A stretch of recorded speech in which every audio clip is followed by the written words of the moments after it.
6:01, this is the Board of Selectmen meeting on Thursday, January 29th, 2026. And I don't see anything else, so let's stand for the pledge. I pledge allegiance to the flag of the United States of America and to the republic for which it stands, one nation, under God, indivisible, with liberty and justice for all. All right, first up, Fire Chief monthly report for December 2025. Good evening, everyone. Adam LaVoy, Fire Chief. Thank you for having me in this evening. It was a pretty decent, busy month in December.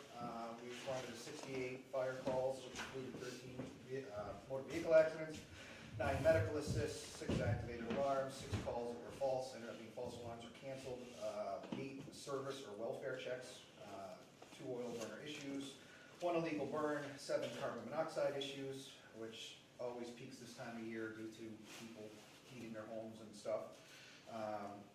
We provided 2 fire mutual aids, 3 gas emergencies, 1 structure fire, 3 electrical equipment issues, 3 power line incidents. We did 2 investigations, 1 chimney fire, and 1 cooking incident. Responded to 80 EMS calls in December of 2025. We had 13 ALS intercepts.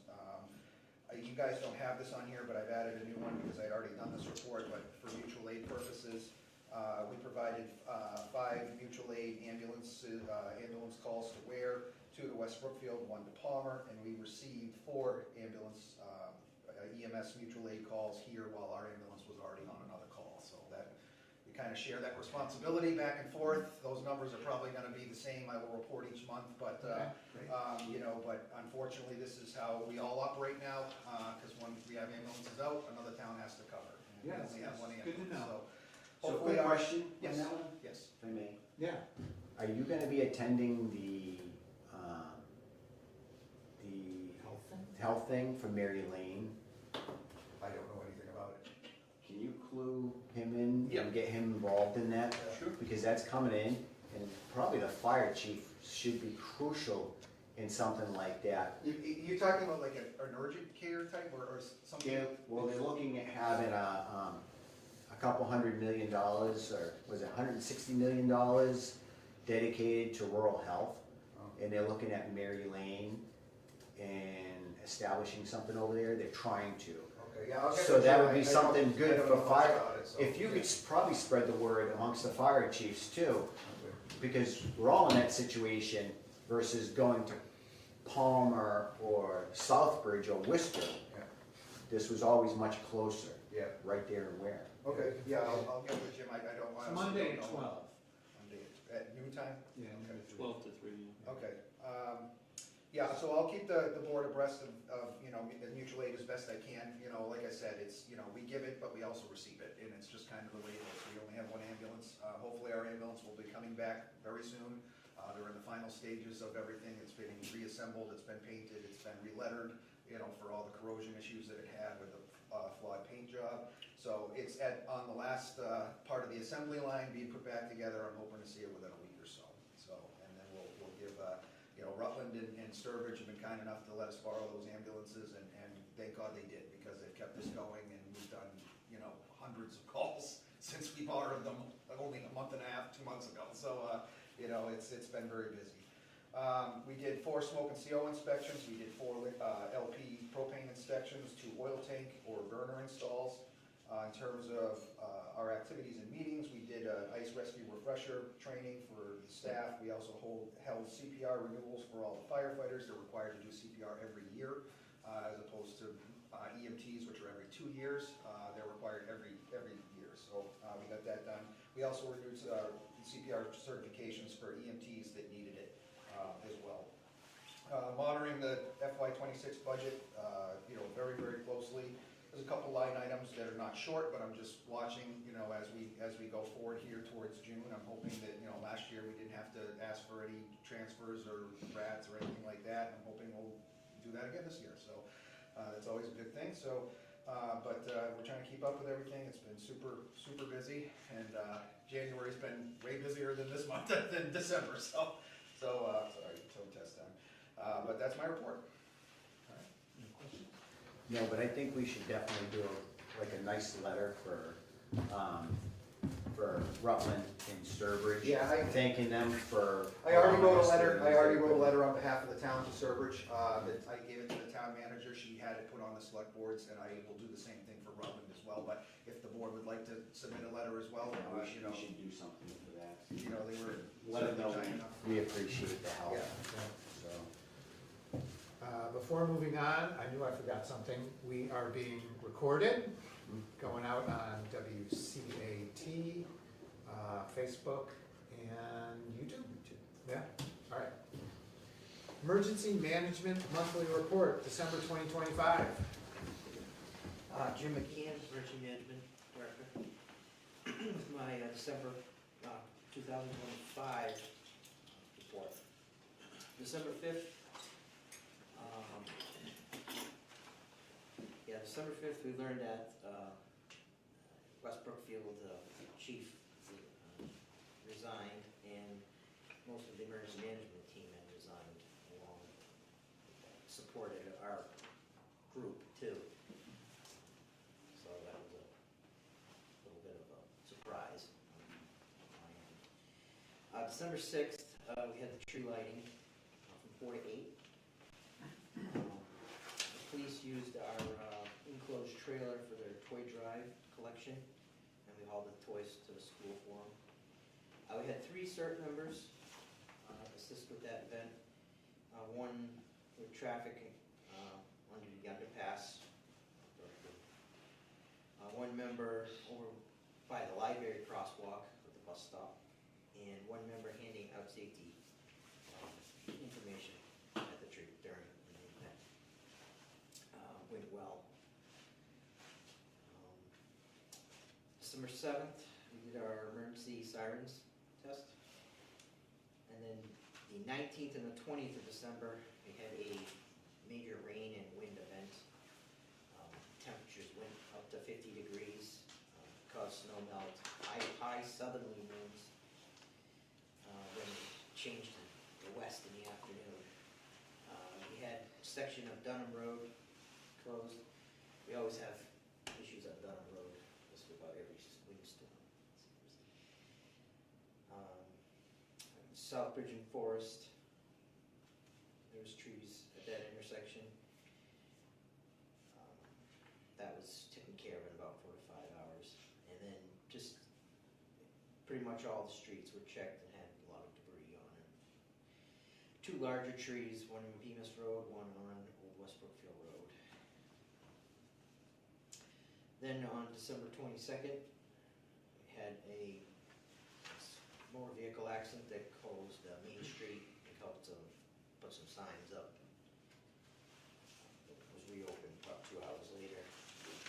Then on Christmas Day, we had another motor vehicle accident and helped put signs out. Helped the highway put signs out. That was by Bay Path Road, Brimfield Road, closed for about 3 hours. With mutual aid, with the CERT for December, we received one member from Charlton's during the tree lighting. And then after, on December, the tree lighting, our CERT trailer that's usually been stored at West Brookfield, since I'm not really sure what's going on up there, we're parked at the back of the Shutter building for now, with all our equipment in it. Okay, so we have it back. Yeah, we have it at the Shutter building until we figure out what's going on. Good, good. So that's all I have for December. Any questions? Just compliments. Good job on getting the message out on Facebook and social media to everybody. Seems to get a lot of positive comments, and you have quite a following, sir. People like you in town, and it's appreciated all the hard work you do, so keep up the good work and thank you. Don't forget that he is the Town alerts. main guy who does town alert. Every time you do town alert, about 2,500 people get it on the phone. And it's a good way to get a message out, and nothing really they have a question or something, they can contact them. There's no feedback. Yes, that is the biggest, But that's the best the people, side of that. thank you, the people downloading the application in Warren has duplicated in the last year. That's good. So the good thing about that is you kind of kill the rumors. Because when you put out the message and you say, okay, this is what just happened, then people aren't jumping all over Facebook and saying, well, we think this happened, or this is what's going on, and make up their own narratives. Yeah. You put out the message and people like, oh, okay. You know, so. I know, I guess there was some, with the school lately too, there was some messages that went out that wasn't sure if it actually was true, so that's why these town platforms are. Well, you kind of killed the whole sidewalk thing with everybody talking about clearing the sidewalks. Because apparently the equipment went down, the machine, the little machine that you use to clear the sidewalks. And everybody's like, well, Jim McKeon usually does it, but the machine's broken, so, and it's not a right anyways. So it's a courtesy. And people are defending you online for that. And it's good to see. It's good to see, you know, because it's not allowing for the rumors to really go out there, the drama. So, Any plans for a shelter, like cold weather shelter? Like We do, before this last big storm, we checked all our equipment and stuff, or I went up to the school and checked. Okay. This facility would have been starting from a warming center. Yeah, I know the heat isn't the greatest at some point in time, so it really wasn't much. go in the attic.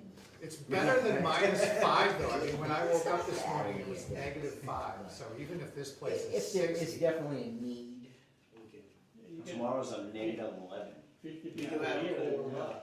cold weather advisory up again. Yeah, and the winds are starting to kick up now, so you're gonna start coming in, so. Good job, sir. all right, review of a request from the highway surveyor for authorization to deficit spend in the snow and ice account. Mr. Olson. Jeremy Olson, highway surveyor. Yeah, it's that time of year. Unfortunately, it's about 3 to 4 weeks ahead of where we usually are. The numbers, though, actually match almost perfect to the previous years. We've had, in 59 days since our first snow and ice event was December 2nd, we've had 21 events, and those 21 events have actually expanded over 31 days. So that equivalents to every other day, basically. We've been out either treating roads, scraping roads, cleaning, picking up snow, everything under the sun. So, the numbers actually match perfect. So we are going into that phase where my next salt order will put us in the negative. So I need permission to go ahead and place that order. So that's if there's any available. Yeah. Luckily, our shed still has a pretty good, I have a good mix. I have some treated salt, a fairly large amount of regular salt, and a little bit, well, not as much as I'd like, sand salt mix. We've been using a lot of that the last few days just because it's too cold. Salt doesn't work in these temperatures, so that's why a lot of the snowpack is still on the roads. There's actually a lot of material on the roads right now. The police asked me to go out again the other night, and I was like, really, we have hundreds of tons of material spread over the town. I go, it's just a pure waste of money if I treat anymore. It's just, we need temperature. Temperatures, they came up a little bit today, but like you said this morning, I was actually -10 when I crossed the bridge on Bridge Street. Wow. So that's the coldest spot in town. Oh, Yes, it is. And it showed it was -10 right there. Wow. So in the next couple of days, it's only going to be colder. So, but yeah, the battle goes on. We're trying to clean everything up, and it's slow. Like I was saying to you guys before, our sidewalk machine is only moving along at about a quarter mile an hour. So, because you're cutting through 4+ feet of snow that all came off the roads, that is full of salt and all kinds of other slush. There's ice buried in it, getting stuck everywhere. It's hard going. I've had 4 guys cleaning up snow for 3 days straight now, and they'll be starting at 2 a.m. again tomorrow. I'm sorry to the people of West Warren and Main Street, but it's the only time we can clean Route 67 is before the traffic hits. So we did one side of the road today, and we're gonna do the other side tomorrow, and then we'll be back into the side streets, trying to get more of the sidewalks opened up and just the big piles cleaned. We've also been driving around trying to clean some of the intersections, move snowbanks back so people can see. There's endless ones. Every intersection in town, every single place needs to be done. And there's only really 6 of us working on it, so we can't be everywhere. Yeah, Sorry. and it just takes time. That's it. That's it. By next week, everything will be pushed back and cleaned up, and people will kind of forget about it, I'm sure, until the next one, and then they'll yell at us again. Yeah. Was that one still coming in this weekend? No, right now it's pushing out to see enough where we might just see a little bit, which I is seen it would still be disappear off of my same weather app salt, that we but- weren't getting snow, and I'm like, Yeah. oh, thank you, but doesn't mean it's not gonna shift Yeah, again. that's it. It's not here yet. Go out so- to the ocean. It's not here yet. We're right on the edge of it. So a little shift inland, and we could easily have another 2 to 4, 3 to 6 inches. So, which is even harder to clean up when you already have existing snowbanks that are, 6 feet wide, 4 or 5 feet high. Even our big trucks lean into those snowbanks, and they just get pushed back out into the road. Everybody wonders why the roads are narrow. Why aren't we pushed back to the curb? It's physically impossible. Our trucks are not heavy enough and big enough to push those back. And if we do, a lot of times we do a lot of damage too. We've had, not just us, but a lot of surrounding towns have had a lot of issues with equipment. Trucks going into ditches and sliding, pulled off the road. I know there was a DPW not too far from here that had somebody severely injured the other night. Went off the road, rolled his truck over. Wow. So it's an extremely dangerous job. We do it endless hours without rest. Like I said, you guys are I'm pushing 80 hours this week already, and it's Thursday, so Yeah. it's not. My guys are right there with me. So Well, I drove from here to Worcester on Route 9 today, yeah, and there's a lot of towns, West Brookfield, there was a huge snow pile, and half the snow was in Route 9, Yeah. in the traffic. Yeah. There are plenty of sidewalks that aren't plowed yet. They're You know, everybody's in the same boat. It's not like Warren is slacking or something. when they look out their windows, though, that they only see what's in front of their house, Oh, and that's normal. yeah, get out and see. No town's doing any better. No, No, no, it's all, I mean, there was a huge amount of snow. And It was. I mean, look, it's a week later, it's still cleaning up, right? I mean, that's, and the indication of, A week, there's still another week's worth of cleaning to do. yeah. So, yeah. So yeah, you guys have been taking a really bad hit on Facebook, Ah. but also a lot of people have been coming to Yeah, your they've been supporting and it. supporting you and saying, hey, listen, it's a lot of work. You know, we got walloped with a big storm. It's not gonna disappear overnight. And everybody's complaining about budgets. Well, this is the stuff, you know. You guys aren't paid to go and clean everybody's driveways. That's not what you're there for. You're not there to clean the sidewalks. The bylaws show that, you know, it's the responsibility of the property owners to clean up their own sidewalks. You know, certain sidewalks the town does maintain, but We do it as a Not courtesy, we do the Right. majority of the sidewalks in town, even if you can clear a single path. Yeah. We'll come through a few days later and widen it out and clean it up. But anybody, instead but of then don't complain complaining. about how you push snow in their driveway. Yeah, You know, people just want to complain about everything. The thing is, you guys did a really good job. You had a massive storm. You guys cleaned it up. You did the best you can do with 6 guys on, well, we actually have And one. volunteers. Yeah. and you have some volunteers and limited resources, and the town fared pretty well. We're not still buried in. Nope. People still get, you know, emergency vehicles can get in and do their job. You know, I think it was success. We didn't lose anybody in town because of the storm, right? As far as we know. We didn't lose anybody in the town because of the storm.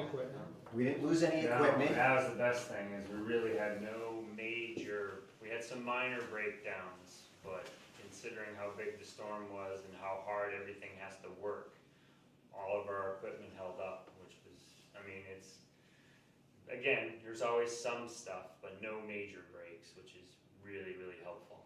Yeah. So, yeah. I'm sure Mr. Funk can attest to the storm. You guys do snow plowing too, right? His Was it guys an were out- easy storm for you?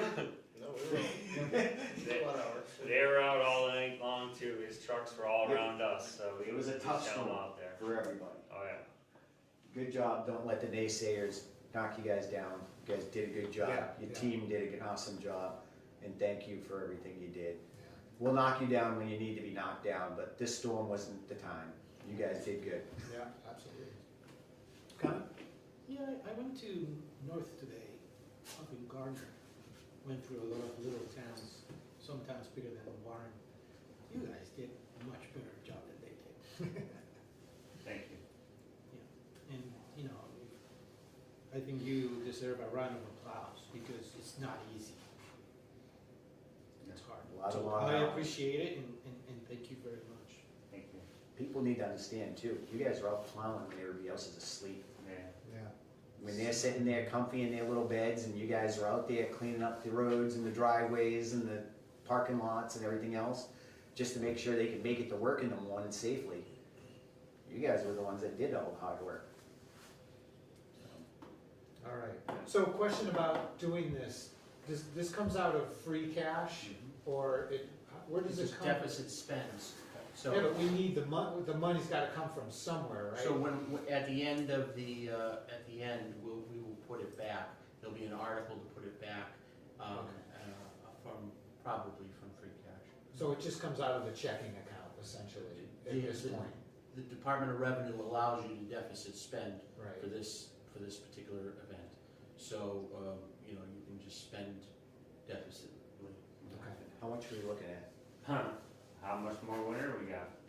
Yeah. Well, I'll say we'll be at least by the time we get everything caught up and get going, you know, at least 15,000-20,000 in the negative by another week or so, and we start getting a lot more storms, and then it's going to get a lot bigger. Because remember, we're just starting February, and February is usually the month for big storms. So let's hope the worst of it is behind us, and we have an easy cruise into spring. Yeah. I'll be hopeful. I wanna say last year it was somewhere around 20,000. Yeah, it was like 20. We've always been somewhere between, the average is somewhere between like 15 and 30,000 is kind of the average. But the difference is now this is my 7th winter running the highway department. This is the first time I've had to come here, and it's the end of January. It's usually the end of February when I'm asking for this. So we have an entire month that we have not gone through yet, that we usually have gone through at this point. So this year could be much bigger. So, but again, we haven't had a winter like this in a very long time. And things are a lot more expensive now than it was 10, 15 years ago, the last time we had this. So. you're not looking at temperatures rising Dude, for a long time. that's the biggest thing, there's no melting happening at all. And that's what makes this so different than even the last 10 years. It's always, you've always had warm-ups right after these storms. Well, this one, there's not. Yeah. It's actually just getting colder and colder. Yeah. So that makes things more expensive too. Yeah. All right. How about a motion? Absolutely. So we're at Number 3. 3. I'll make a motion to authorize to deficit spend in the snow and ice account for the highway department. Is there a second? Second, All in favor? David Dufresne, aye. Derek Bailey, aye. Richi Hacker, aye. Motion carries. All right. Hey you guys, I'm gonna go to bed. Yeah. He's asleep. Have a good night. Before the next one hits us. Yeah.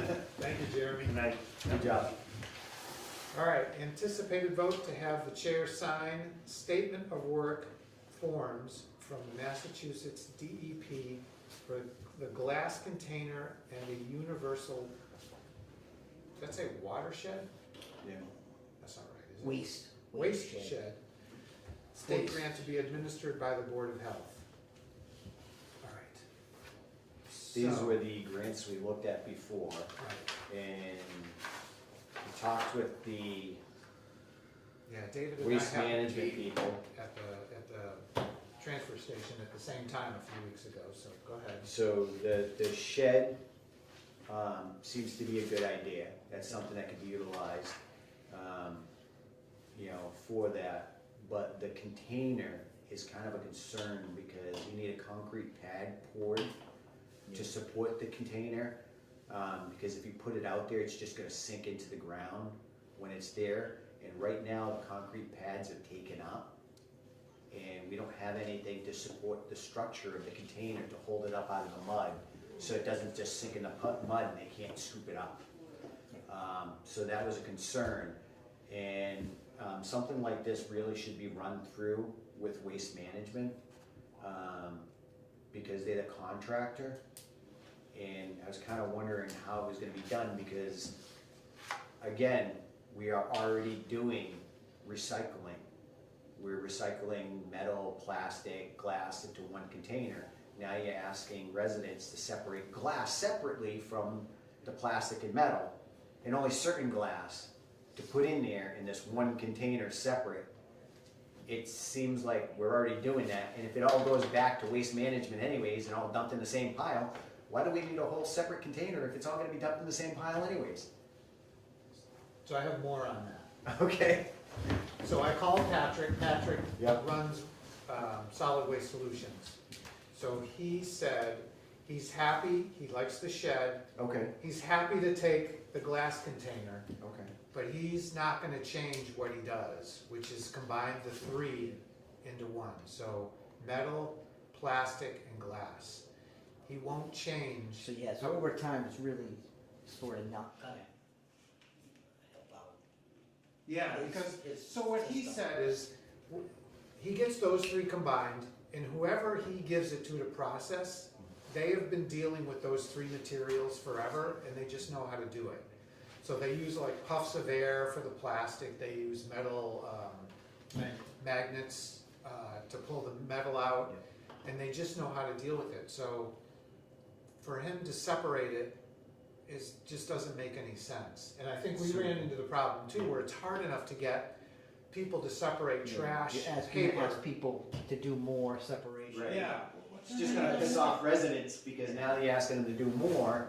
yeah, is it Sue? So, Sue, I mean, she was telling us that she's pulled a dead animal out of the recycling thing, and people throw paper in there, and they throw plastic in the paper one, so those people on the ground have to go through and fix everything, so I guess I would say you could go ahead and get the glass container, but this really sounds like they want it to be for glass.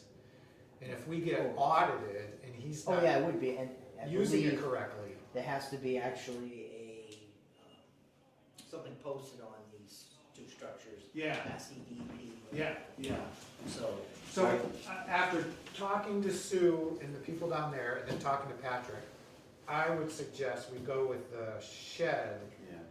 but at least at this point, not the glass yeah, container. I think we'll hold off on I think we're kind of in agreement. You don't even have a place to put that container. Yeah, I think out it's- there. But this shed is definitely because it, Yeah, the batteries, thermometers, you know. and it's a smaller structure, I mean, you'll just be able, Yeah. there's a lot of places that. There's different Stipulations, stipulations. it's gotta be open a couple of times a month, and Yeah, I don't think you'll have any It would problem. have to be posted that, Mass DEP grant Yeah. basically followed in that. I think that the shed's a good idea, and I think we all do agree on the yes, container. we kind of probably hold off On on a glass container. Okay, all right. So two different scopes of work. Yeah, absolutely. So you can just do one of those. So just one comment. This is part of the Green Communities Act that the town has been benefiting from for different projects across the town, whether it be weatherization or new HVAC units or heating units at the schools. At some point, the state is going to want to see the town become more and more and more green. and encouraging recycling efforts. So if, you know, if you wanna continue to have eligibility for Green Communities grants, you know, they're gonna be wanting to see what initiatives the town is taking to become more green. So is this a requirement to have that container? Well, I Or mean, is it just a, we'd like you to have this? the Board of Health applied for these, so, Okay, and they were granted them. yeah. And so now we're gonna go to the state and say, we don't want this one, but we'll take this one. Okay, they're going to, you know, note that, right? You know, you apply for something, now you don't want it, or you're not becoming green, why is that? So those are the things that, some of the challenges that could be faced in the future. I just want, you know, the board to know that. Okay. I think that's acceptable, but Yeah, I it mean, doesn't make sense to do something if it's just gonna go down the line and get all dumped in one pile anyways. yeah, if it's not effective. Yeah, Go ahead. Two things. Don't we have enough solar arrays to call us green? Just Yeah. that. at what Second point, one. at what point would you call it enough? Second one, what if we have this container somewhere else and somebody pays us to get the glass? It doesn't have to be in town, just like the clothes. You know, I can't speak for what Board of Health, you know, why they applied for this or what their reasoning is, you know, where they wanted to put it. But, you know, I guess they, at some point, they thought that there was a need. So why don't we ask? You're part of Board of Health, right? Yeah. So why? Sorry. It is what Jim was saying, it is the future of possibly another contractor came in and ran the dump. Maybe this structure or this container would benefit their situation. Is it worth signing it and okaying it, having it? Well, It is, But there's no place to put it.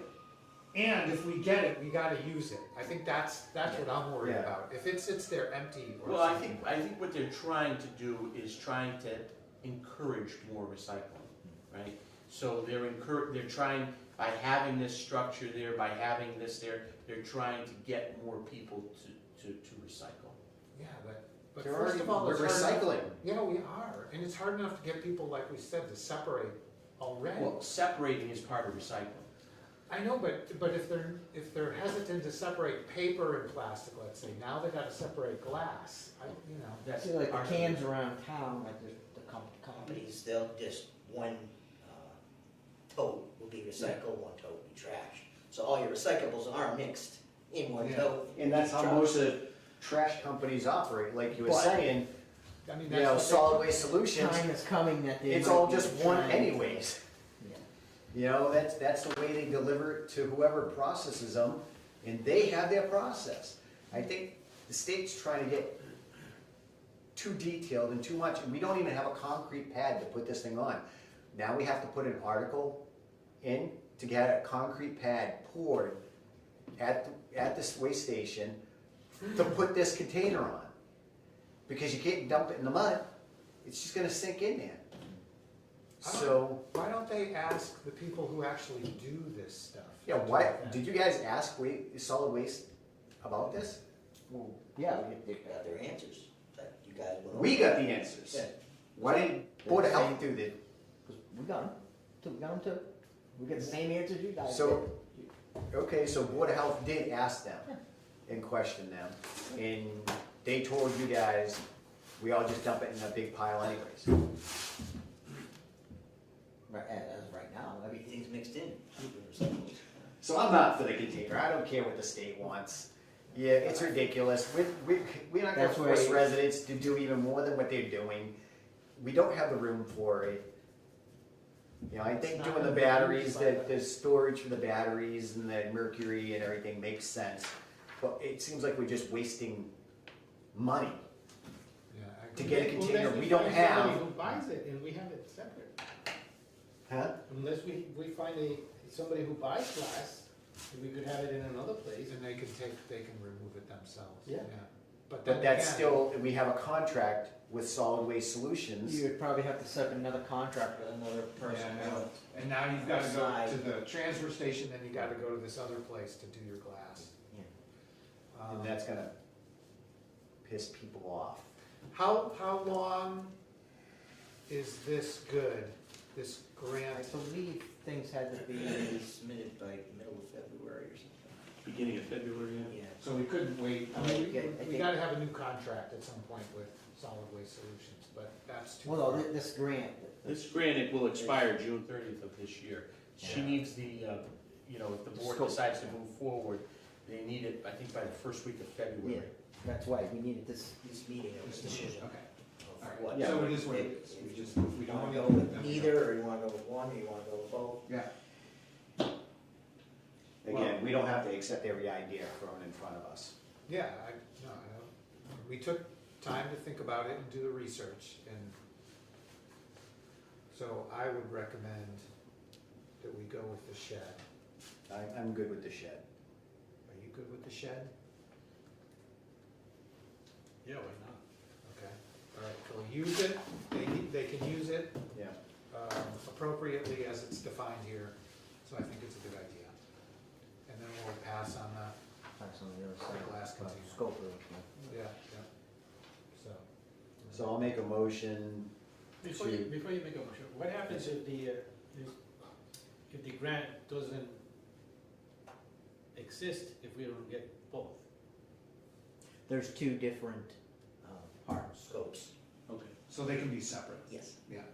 Yeah, it's two Because separate they're, grants. they're two separate signature things. Yeah. All right, I'll make a motion to approve the shed for the town dump and authorize the chair to sign on behalf of the board. Is there a second? Second, All in favor? David Dufresne, aye. Derek Bailey's aye. Rich Ihacker, aye, motion carries. Do we want a specific motion to say no to the other thing, or we're just, we're No. fine, right, okay, all right, We didn't approve it, yeah. it's done. All right, number 5, discussion with possible vote to enter into a contract with Tecton Architects for the purpose of conducting a building assessment at 968 Main Street, former Cornerstone Bank Building. So, I guess before we even start this, did you get your questions answered? Are you satisfied? I did, not 100% fully, but you know, it is what it is. Okay. And for the lesson learned for the future, we got established that the town should get digital copies of all different files that they use. Example, Word, Excel, CAD, Revit, whatever they use. Because if they submit a report like this, and it sits on the Board of Selectmen room, and somebody goes, oh, this is so nice, let me borrow it. What happens after that? Mhm. Oh, we have a digital copy. Still, you know, there's a lot of value in those files that the town should have. The town is paying for it anyway. Yeah. If at some point the town decides to go with another company to build this or not build this other thing, you know, the new company is gonna say, do you have any plans? Oh yeah, we have, it's here. They will say, oh no, we're gonna do our own, and then you pay more for that. Yeah. To follow up on that, we should think about a way of storing all these large files too, if we're looking at that, because we're all gonna move on eventually, and the next guys need to be able to get to those files and see whoever, you know, what it is and what was researched and done, and they should be able to get to those files. So so it we it know is what that- pretty simple. Remember the DOR suggestions that we should follow and have some kind of like a cloud thing? Mhm. That's where they should go. Yeah, we do have a drive essentially. OneDrive. Yeah, we do, along with Stick it our in the OneDrive. 365 account, so. Yeah. So I'll say this, that in the contract for this and for, what's the other, H2M, which is the fire department, both of them, these are AIA standard contracts. And there's a thing, Article 3 use of documents. So I'm gonna try and summarize this. So the architect shall, I'll just read it shall retain all common law, statutory, and other reserved rights, including copyright. Upon completion of the project, provided that the owner substantially performs its obligations under the agreement, we pay them. The architect grants the owner a license to use the architect's instruments of service as a reference for maintaining, altering, and adding to the project. So we should be able to do that. The owner agrees to indemnify the architect from all costs and expenses related to claims arising from the owner's use of the instruments of service without retaining the architect. So we use them our own free will, and we don't hold them liable for anything. When transmitting copyright protected information for use on the project, the transmitting party represents it as either the copyright owner of the information or it has permission from the copyright owner to transmit the information. So I think we can get copies of stuff, we can use them. Can we ultimately give them to somebody else? We might be able to, but we have to say that like this is H2M's copyrighted material. So I think you can reference it. Usually what happens in construction, can tell, Mr. Fontaine can say that, you know, somebody starts a project and and then it just stays as a project, never gets done, and then the owner wants to get it up again, hires a new contractor, a new architect firm or engineer firm. The first question is, do you have the plans? And they put them in touch so they can pass the drawings and everything. Sometimes they do, sometimes they don't. Yeah. So I'm trying to easily work for the town in the future, is just some preparedness and be ready. If we own the files, it's much easier than Yeah. to follow up on a construction.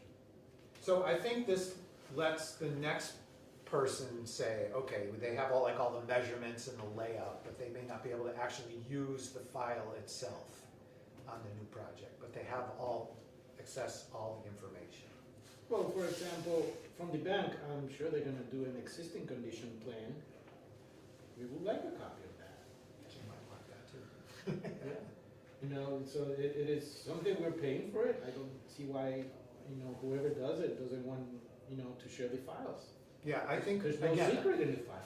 I think that we can get the files and the documents. So once we have it, it becomes public information too. Yeah, So anybody can have it, yeah, yeah. correct? Yes. Okay, so I think we're good with that. Can I make some comments Sure. over the last meeting? I told you guys the last time I came that I wasn't gonna come back to any more meetings and stuff, but David keeps inviting me because of the things he says when I'm not here. I just wanna let the board know that I'm very disappointed, and I want you to understand that you work for the taxpayers in the town of Warren. A lot of the questions you asked when I was in here last week was things that were answered at the town meeting, but you either didn't listen or didn't care what the taxpayers had to say. It was unanimous that they approved a study to be done on that building as a police station. That was unanimous. It's not up to you now to second guess what the Well, it taxpayers wasn't said. unanimous, but It yes. was pretty close to it, but you are But not, yes, they voted you to don't have approve the it. right to sit there and second guess what the taxpayers told you. Well, I to think do. it's stupid, yes. All right, and that's the other reason I would ask that he has nothing to do with the study, because he is already tainted, that he's not gonna come up with any kind of Whatever positive. the study comes up with, You but I said a have my lot of things, opinion. you said a lot of things that I'm gonna address right now, because I'm not happy with them. Number one is you said, am I paying for it? If you had listened to the town meeting, I stood it up and I said, I was asking $550,000 that's what it was on the market for. And I was going to knock $50,000 off if the town purchased it to offset some of the cost of the study to be done. I said that, and I still am right there. You also made a statement that he only paid $268,000. In the time that I've owned that building, or number one is, you may not think the building's worth $550,000, but the town of Warren has it assessed at $550,000, and I paid taxes on that. So since I've owned it, I've paid almost $40,000 to the town of Warren for taxes. I've done a lot of improvements that you don't see from the outside, but some you do. So who are you to sit there and tell me that what I paid, and then you also indicated that I kind of stole the building from the town. I talked to the bank president, that's wrong. You're lying. No, I'm not. You don't know what you're talking about. I talked to the bank president, and when he informed us that he was not gonna do business anymore in town, he had also told me that he had already talked to the town about it, you knew about it before we did. You had, I don't know if it was you, I'm not gonna say you for a fact, but the question was, can we just have the building for free? Of course they're not gonna do it. But why didn't you go any further and say, well, all right, you're not, because my first question was to the bank, well, what are you going to do with the building? And he said, we're gonna sell it. So there was another gentleman in town that also was interested in it, so they put us on a bid, and we bid it, and I bought it. But the thing is, you could have done the same thing. You could have said, but I didn't steal that bank from you, or that building from you, or anybody else. I bought it as a fair, this, you know, whatever happened, it happened. Okay. But for you to tell him, for you to sit here and say that, you know, he paid only $268,000, there's cost, you know, a lot associated with that, right along. I've owned it for almost 4 or 5, whatever years, I don't know how many years it's been, but I continue to pay all the bills that go along with it. I continue to pay the taxes on the assessment that you, or this town, has said the building is worth.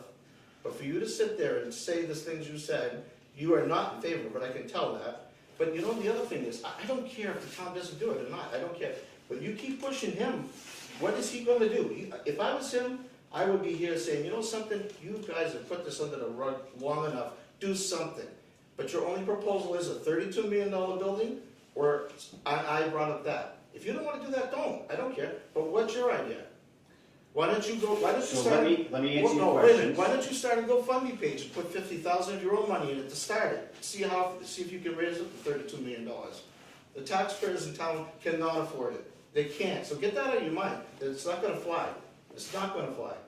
And I just gave an option B. If anybody else has an option B or C or D, do it. But meanwhile, they're sitting in a building that this town has said in the past is condemned. But yet you still let them sit there. And then by just even postponing it for 2 more weeks, he's gotta wait. And then after, wait for the study, then wait for this, wait. It'll be 5 years before anything is off the ground, and you're part of the problem. I hope you're not gonna run again, because if you do, No, you're I'm gonna not. get beat badly. You I are. made that clear to everybody, I wasn't running. Thank God, thank So, God. It's time to move on. But that's not because of you. So let me answer your questions now, since you brought them up, and I'll be Yeah. bluntly honest, you did steal the building from the town. I did not steal the building. You did. Okay, well, We did you put it were on for it? negotiating with the bank Yep, and talking with the bank. They were willing to talk to us and discuss with us about giving the bank to us for free. Yeah. We looked at the value, we looked at the building, then they told us, the bank president came to us and said, we have somebody that's interested in buying the building, Yep, 2 of us. and they're gonna look into that, Yep. okay? Then we find out you purchased the building.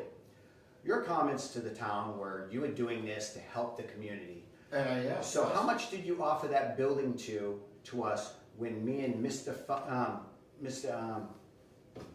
Ferrara talked with you initially? Yep. You said $700,000. Not to you guys though, not to the Yes, you town. did. No, I had it in the market.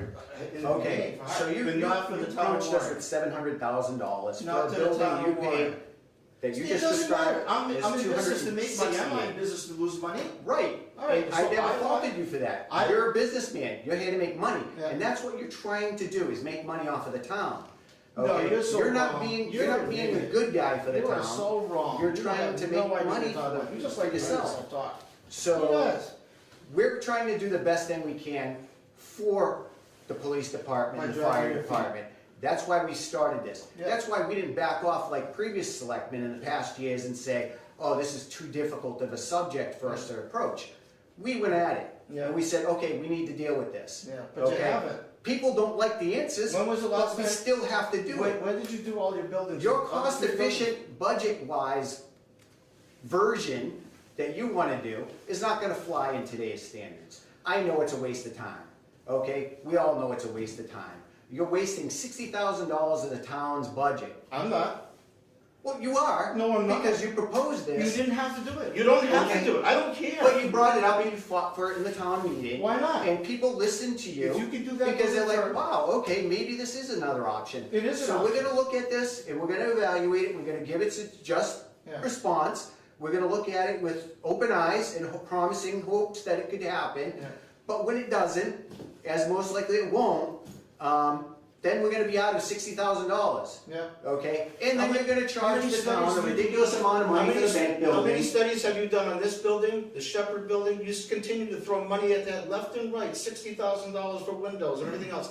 Have you done a study to see if that building's should even be done that much money? We spent have. that. No, We've you actually looked at haven't. those buildings. Where's No, the- they're I not wanna see the condemned, study. they're not, there's no worry, we've had the building commissioners. You're another one fighting for the rights mills. Dude, those buildings are 25 times worse than the bank building is, and you're fighting to get people in there. You go and get a grant and to. So whenever somebody, private doesn't make entity sense. goes and buys those mill buildings, they have to get them up to code. But why That's is the not town us. paying for that? That's not Why- us. I'm not asking you to pay for my building, We did, but you're not. $60,000. Well, you know something, maybe that's part of your problem too. You didn't even shop around for prices. You went, I think it's gonna be tainted right off the bat because that same company is. And we going- figured this would happen, no matter what, you're not gonna be good. I'm with not it. happy with you, period. Period. Because you are not even letting it get a chance. You're just so busy. All right. I thank you too. What you came up with was an excellent idea about the fact you should get some sort of something to present to other contractors and stuff like that. I think that's a great idea. But you're just so negative about anything. I don't care what it is, no matter what it's gonna be, you're gonna be negative. I just don't like wasting the town's money. Well, then. And I'm bluntly honest with you. And I've told you that all along, I'm not hiding the fact. Yeah. It is what it is. So what's your You've tried plan? ripping off the town by What's charging your us plan? $700,000. What is your plan? A building you paid What is your $268,000 plan? for. What is your plan? We've given our plans. What is that? And we're looking at What is it? options. We've $32 done million? studies, we've done evaluations. Okay, so We're what? looking at different plots of No, land. no. What is your plan? What do you wanna see happen? I would like to see a public safety complex built, because that's what they deserve, and that's what the town's future is gonna go to. Investing a bunch of money into a building that's already over 100 years old Yeah. is not gonna sustain us for another 100 years. That building's in It's better a shape huge- than most of them are. Well, that's because you wanna sell it. You know something? Okay, all right. Ask Jim, no, I got one more thing.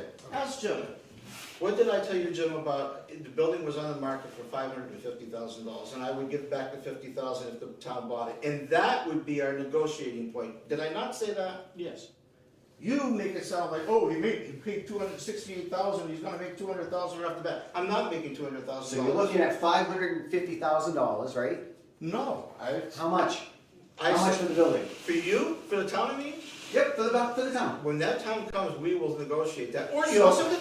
You know So is it gonna be I'll $1 sit- million? I'll sit with Jim and talk with him, and he goes, it's not $1 million. Why are you doing that? You're stupid. Why are you doing that? Okay, Stupid. all right, all right. This is ridiculous. Why are you disparaging a private citizen in this town when the town has voted 64 to 46? Talking when he's not even. Yeah, I'm not even recognized, Dave, because you're a freaking asshole. That's why. All right, Oh, all right. thank you. All right. He should be removed from the meeting now. Okay, then remove me. Make a motion to get me removed. We've I'll got make the a motion police to chief remove here. Ray Capaco from the meeting for being disruptive. It's time to do something for the police department. I'd like to see a Make vote a on motion on the that. table. I'd like to see a vote on that. Mr. Chairman, can I say something? Yes, go ahead. I know there's a lot of differences here between some other people. Is this gonna help the project? No, Can we just move on? I mean, this Yeah. is not worth for the people, for the town people. and it makes We're trying to everybody make, look we're bad. trying to make good things, not to argue. If this, So, Ray, that's out of line, Okay. all right?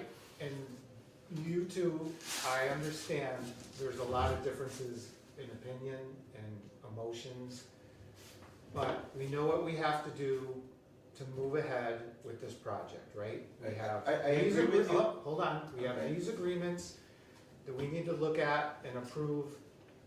The town approved the money, and what we need to do is unbiased, is when we get the assessments back, discuss them and decide.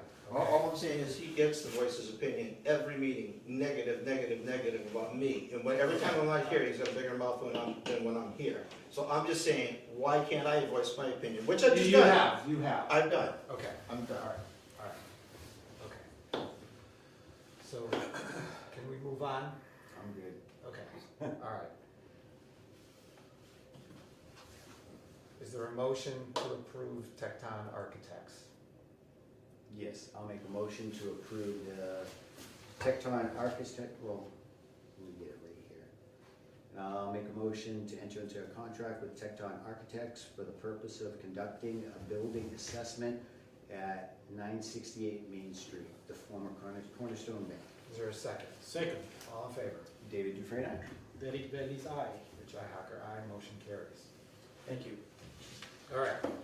Discussion with a possible vote to enter into contract with H2M Architects and Engineers for the purpose of maximizing the use of the basketball court adjacent to Fire Station A. I would also say this is just gonna look at an expansion in general, right? I mean, it may Correct. involve more than just So, basketball. yeah, it's gonna be a possible expansion, possible, some, updating of the existing Fire Station A.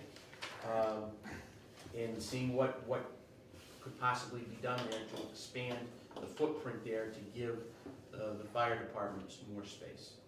Okay. Any questions? And this particular vendor, contractor, H2M, has heavily experienced and has done a lot with fire departments in particular. And that's the reason why they were chosen. Again, both of these contracts, we're using the 30B exemption for architects and engineers on. Okay. Any questions? Nope, that's for a total of $47,840. Correct. Yeah, I'll mention that both of these came in under budget, but A there's little bit, yeah. room in case we Yeah, have a change order. in case kind of there's a situation. change order or something, we put in a little extra in the articles that were approved in November. Okay. All right, is there a motion? Yeah, I'll make a motion to approve, enter into a contract with H2M Architects and Engineers for the purpose of maximizing the use of the basketball court adjacent to the Fire Station A. Is there a second? Second. All in favor? David Dufresne, aye. Derek Bailey's aye. Richi Hacker, aye. Motion carries. All right, so we can go ahead with those studies. Okay, thank you. So there's a lot of passion, there's a lot of emotion. I think we just need to remember moving ahead for the best of the town. Okay? All I'm trying to say is, at a town hall floor, I said, I don't care, if you don't use it, you don't use it, but it's an offer. The townspeople voted to do it, and he's saying no, and that's not fair, that's not right for the town's taxpayers. Yeah, I want to move on from, I'm not taking any more Well, Tim, I'm I not. commented this last meeting, I'd just like to repeat it to Mr. Bunting. I suggested, or I asked, if you would consider, if the building doesn't get used for the police, will you offer to drop 50,000, right, remember? I'll negotiate with Mr. Right, but what I asked here was if you would reimburse the money for the study. If you Who's could. gonna reimburse the fire departments? No, would you be willing, because you're pretty sure it's gonna go. And I said before, I don't care if it doesn't go. Right. I wanted to go because it's a comment, not a question. Would you? If you guys want to talk about this later No, on. that's fine, that's why I wanted to clear that up from last time. I don't know, it's kind of interesting. Yeah. Okay, let's just move on. Possible vote to authorize the town administrator to start contract negotiations with the police chief. Whoa. Thank you, Mr. Chairman, members of He's the up board. again? Believe it or not, the police chief's contract is set to expire June 30th of this year. So I'd like to start negotiations and discussions with him so that we can have an executive session hopefully soon. Okay. And we need to vote to authorize you to do that? As long as it's, all. Or we can just agree? Yeah, agree, yeah. I agree. Yeah. Okay. Thank you. You agree? Sure. You're staying with us, right? Yes, sir. All right, that's all we need. That's fine, we can get it cheap then. Yeah. Sign this. Sign this, works for free. All right, discussion with the fire chief on applying for the FEMA Safer Grant. Good evening. So this is something that I've talked about for the last few years. We've had some discussions. It's a grant that I would never apply for without the full knowledge and the agreements of the board going forward, because there is a financial obligation for the town that comes with this grant. FEMA offers several different grants under the Assistance to Firefighter program. We've been very successful with their grants, especially we've hit 3 out of 4 grants in the last 3 grants in the last 4 years, which included the majority of the funding for our brush vehicle, It included all of the hoses and appliances, and just recently we were told that we were awarded to replace all of our thermal imaging cameras. So we've obtained several $100,000 worth of equipment from the federal government for these, which is awesome for the town. They have a second grant called the SAFER grant. It's the staffing for adequate fire and emergency response program. There's been many communities throughout the Commonwealth of Massachusetts and across the country that has applied for this grant. It is specifically tailored to be able to hire additional staff with grant funding, with addition to town funding, to be able to supplement our staffing levels. This is something I've held off for. We've talked about, we've added a firefighter here and there over the last several years. Unfortunately, our call volume just continues to grow, as the board is aware. We're doing, almost over 1,400 calls a year. We're no longer, it has increased. I couldn't even tell you, even 7 years ago, we're doing 500, now we're up to 1,400. We're going all day long, averaging 4 or 5 calls a day. I think today was 10, we just we're at fire and wear right now. So it's, unfortunately, we've just seen a huge increase in those numbers. By allowing us to apply for this grant, I'm hoping to target 2 positions. The way the grant works, it's a 3-year grant. The first 2 years, the federal government funds 75% of the total costs of salary and benefits for that level, entry-level employee. So the first 2 years, the federal government pays for 75% of it. The town picks up 25%. The 3rd year, it flops a little bit. The town does 35%, and the government does, the town does 65%. The last year, the feds do 35%. And then after that, the town has to absorb the entire cost of those 2 individuals. So again, because this would, enters us into a thing where we'd have to know and plan for this down the road, I wouldn't apply for this grant without that permission.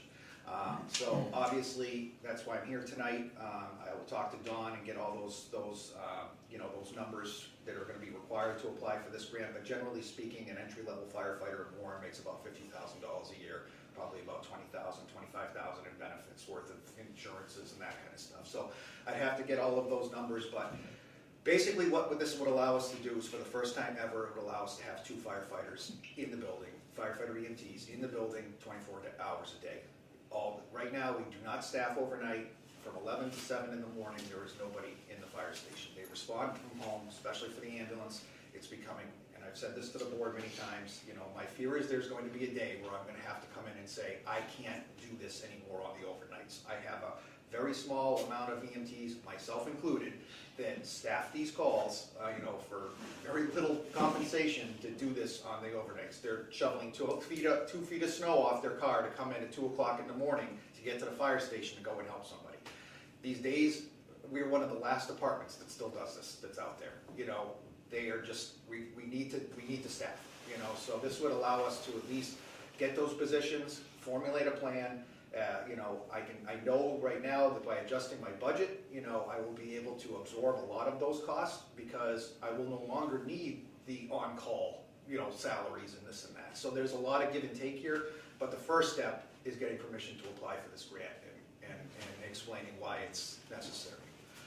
So you think you can offset the 25% that we have to cough up for the 2 years? Is that what you're saying? I'm saying that if we're successful, I will be able to, right now, I'm in the process of probably, if this were to be approved, I'll probably have to create 2 budgets. One for a level service budget, and then one for contingency if this grant were to be successful.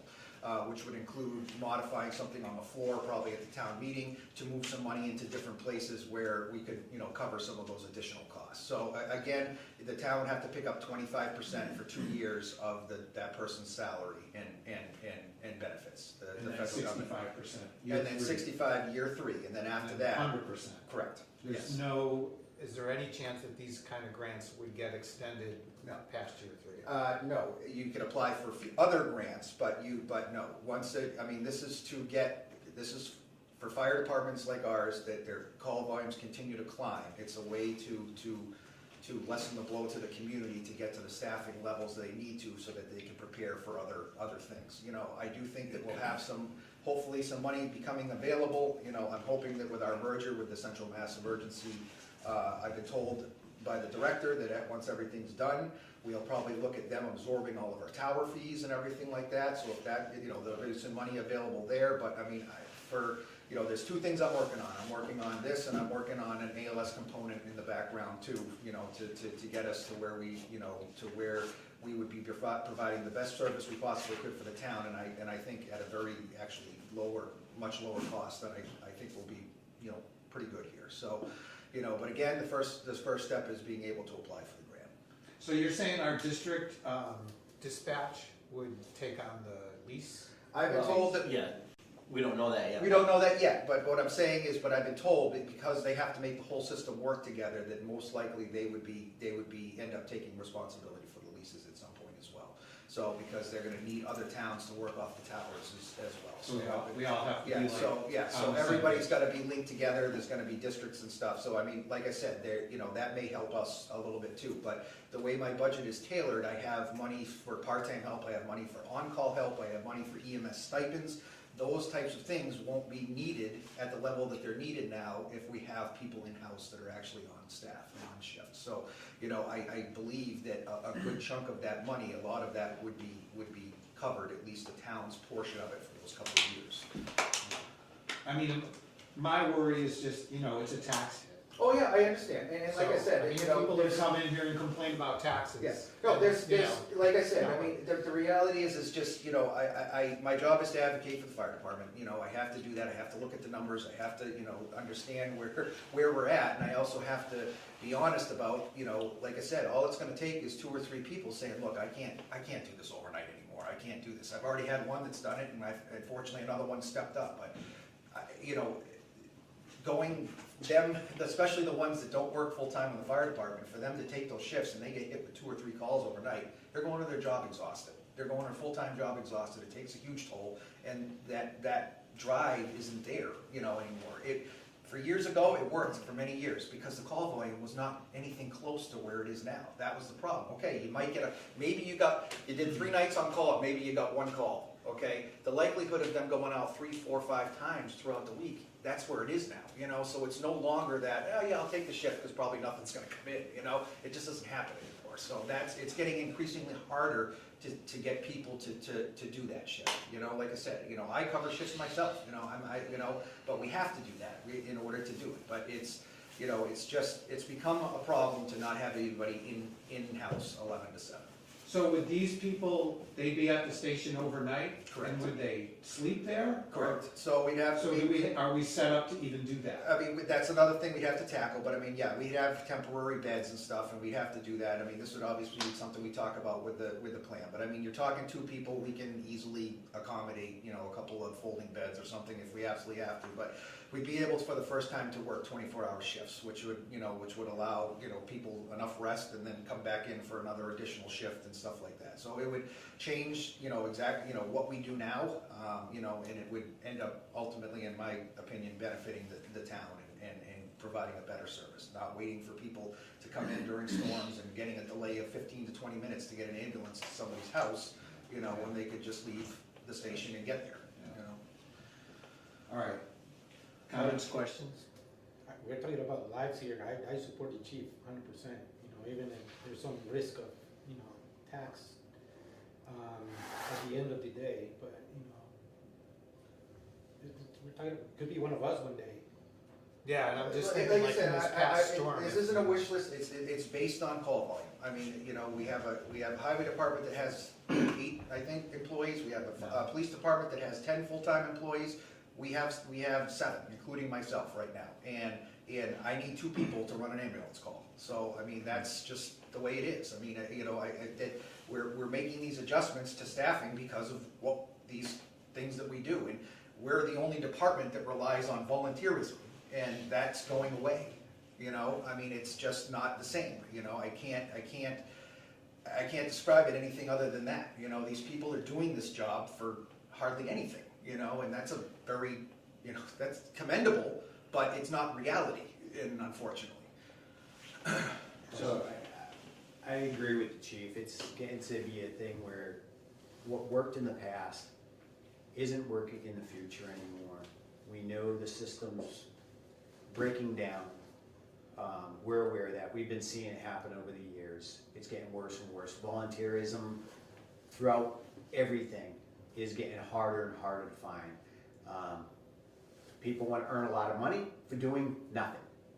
And public safety is taking quite a hit because you guys are out in the element all the time.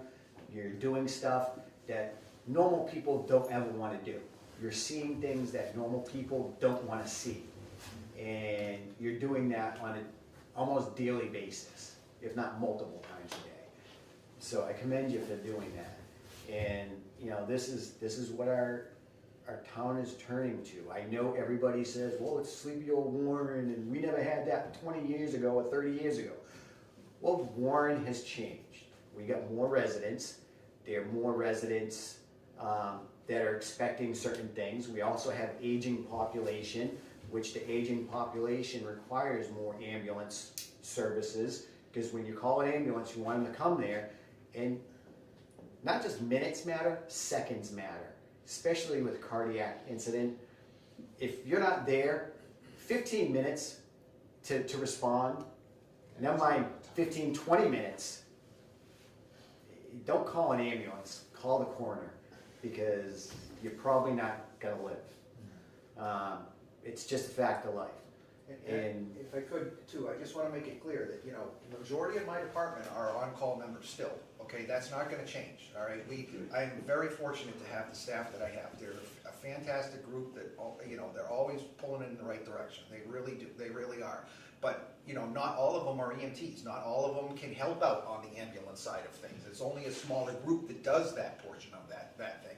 You know, you know, running an ambulance service can be very challenging, especially in today's world, you know, but we do run a successful ambulance program. I'd like to supplement some things, we'll even be more successful, but you know, that constant billing is revenue for the town, you know, it is a revenue for the town, and you know, and that increase in even the mutual aid calls and stuff like that, yes, we can bill for those, but those are, again, and a lot of them come in on the overnights, especially for like 73 South Street and everything. We go there all the time over to Ware, you know, because they can't get enough trucks on the road. So those types of buildings and those, you know, nursing homes and assisted livings and stuff, when they move in, they have a tremendous impact on not only the town they're in, but the ones around it, you know, and we've seen a huge increase in us going over there, you know, and it's just, it is what it is, you know. I mean, they built that place in the shadows of Mary Lane, and they sold it on Mary Lane. And then they closed it, you know? That was gonna be my point. You know, so With it's losing just Mary tough. Lane,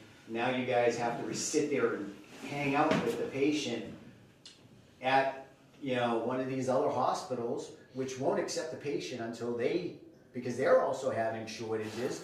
So you know, an EMT may be sitting there for quite a long time out of service, you know, just dealing with one patient. So I think this is a must-do. It's where we have to move. It's what the future is. I know some people think about the taxes, but really, if we're gonna be saving lives, and every minute matters, and if we can get that ambulance out of the door in 3 to 4 minutes versus 15, 20 minutes, Yeah, that's pretty awful. that depends if somebody lives. How long would it take to put this in place?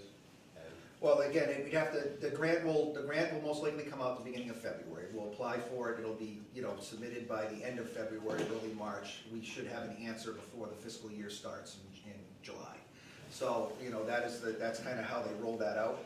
And, you know, and honestly, at this point, you know, with regard to staffing, with regard to, you know, contracting with, you know, an ALS provider, which I'm working on in the background, these are relatively, I understand, they have an expense to them, but quite honestly, they're more important to me than a building. At this point, you know, these things are, I understand with the discussions tonight and stuff, but the basic services, keeping things running, and the staffing, that's more important to me than even upgrading building for, you know, let's get those things done first. Those are the priorities. Okay. Do you have anything on this? No, I just will comment, and I did have a conversation with the chief about this privately. And I have to commend the chief for his forward thinking in looking at resources and different things to try to ramp up the department in a prudent way.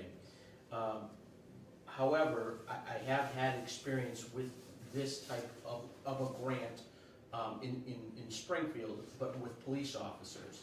And that was right around the time of the Clinton crime bill, where he wanted to put more police officers on the street, and the city of Springfield at the time hired 100 new police officers, and under this grant, and they would cover them for a period of time. Well, at the end of the period of time, whether it be 2 or 3 years, back then I don't think it was a full 3 years. I think it was like a 2-year span. Well, the economy tanked, and we had to lay off all those people. Now, obviously, we're not going to be hiring 100 people. Yeah, We're talking 2 people. Huge. But 2 people to a small community is a lot. Right. When you're talking salary and benefits and It's different things. $150,000. So, these are things that, are warranted, a good discussion. And to find out what direction the town wants to move in.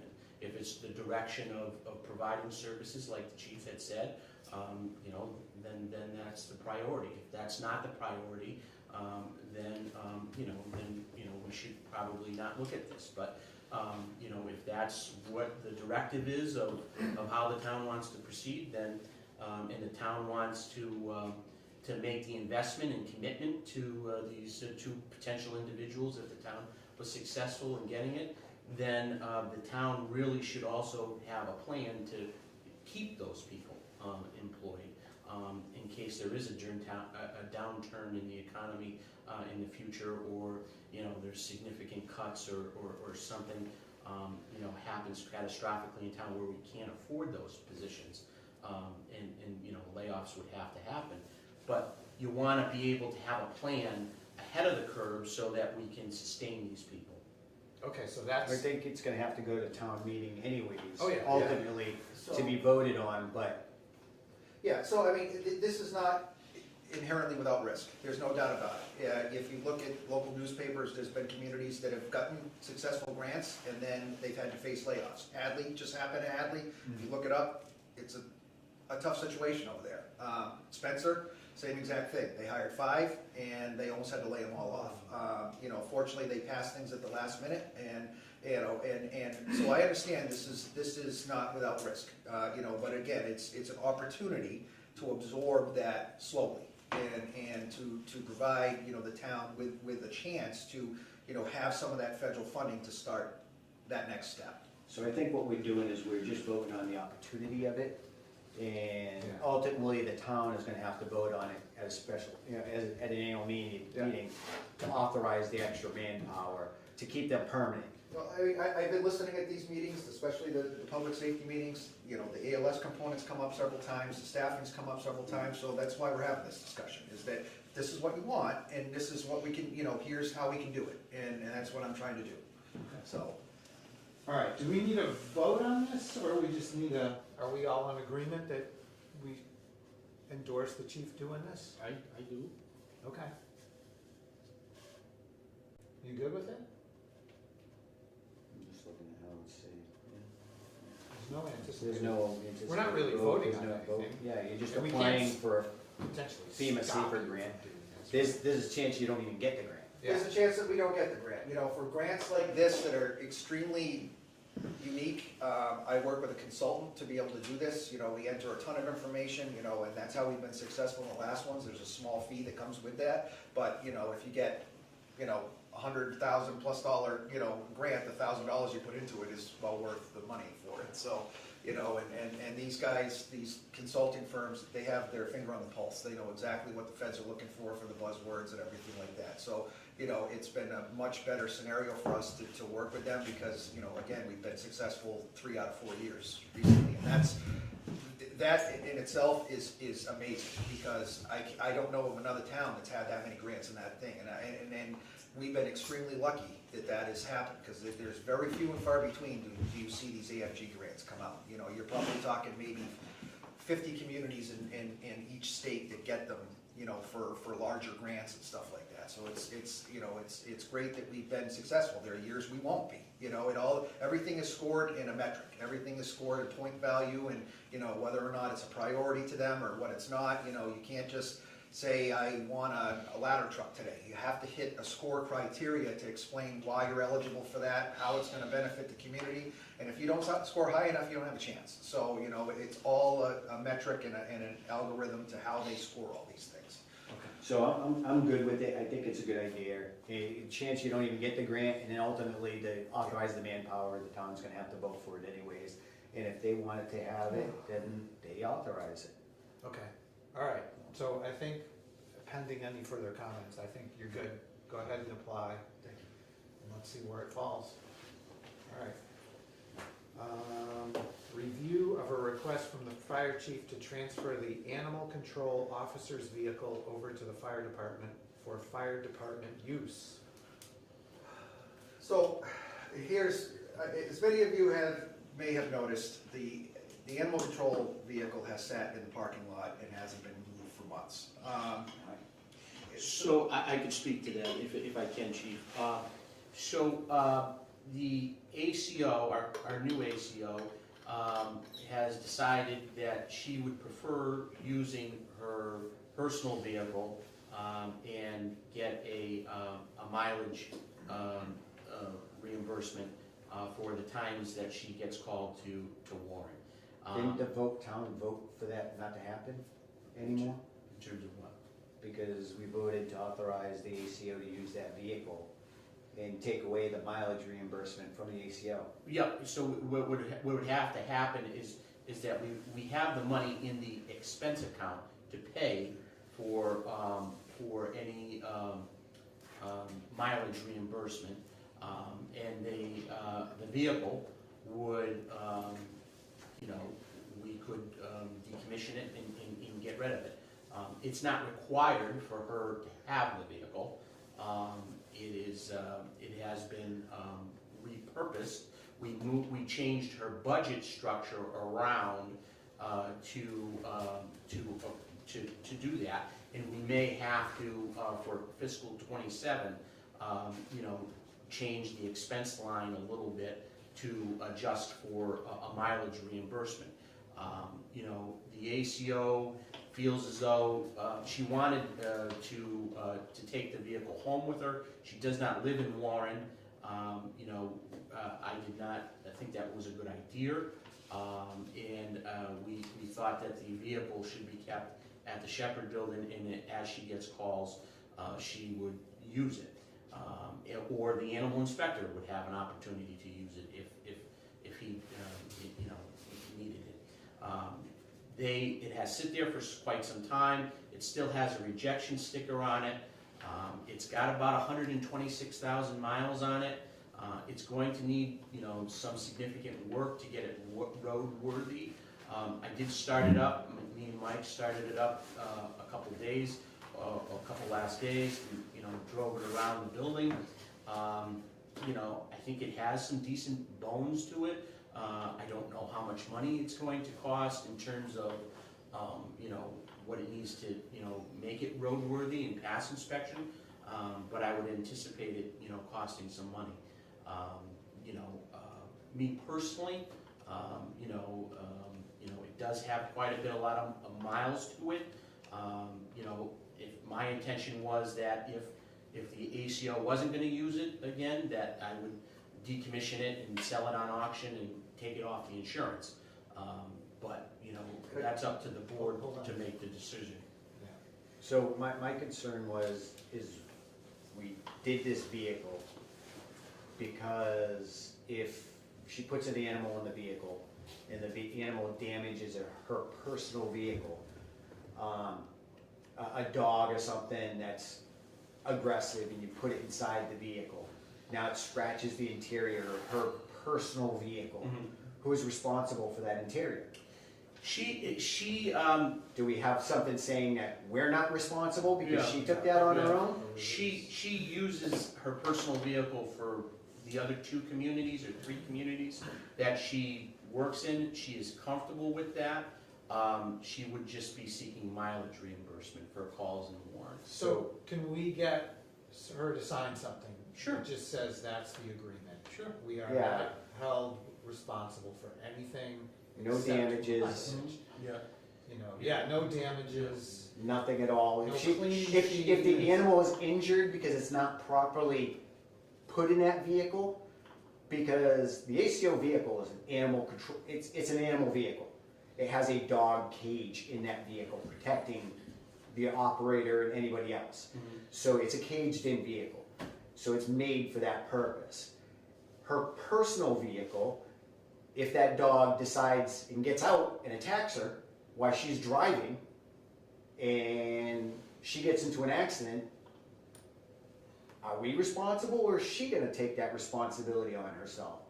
And does she have a cage or anything that would? I'm not prevent- sure what her setup is, but she came to us from 2 other communities where she currently uses her I personal know she vehicle. does other things, just because Yeah. other communities jump off the bridge doesn't mean we need to jump off the bridge with them. No. Yeah. And, you know, I'm very concerned with the safety of the individual putting these animals in there, because you may have a raccoon, a fox that you might have to pick up, you know, other animals that might be involved in a biting incident where she might have to have transferred to a veterinary institution. Skunks, they stink. Everybody knows a skunk stinks, and I don't want to put one in the back of my personal vehicle. How are you transporting those? And, you know, the safety of the operator. Does she have a cage in the vehicle? The safety of the animal.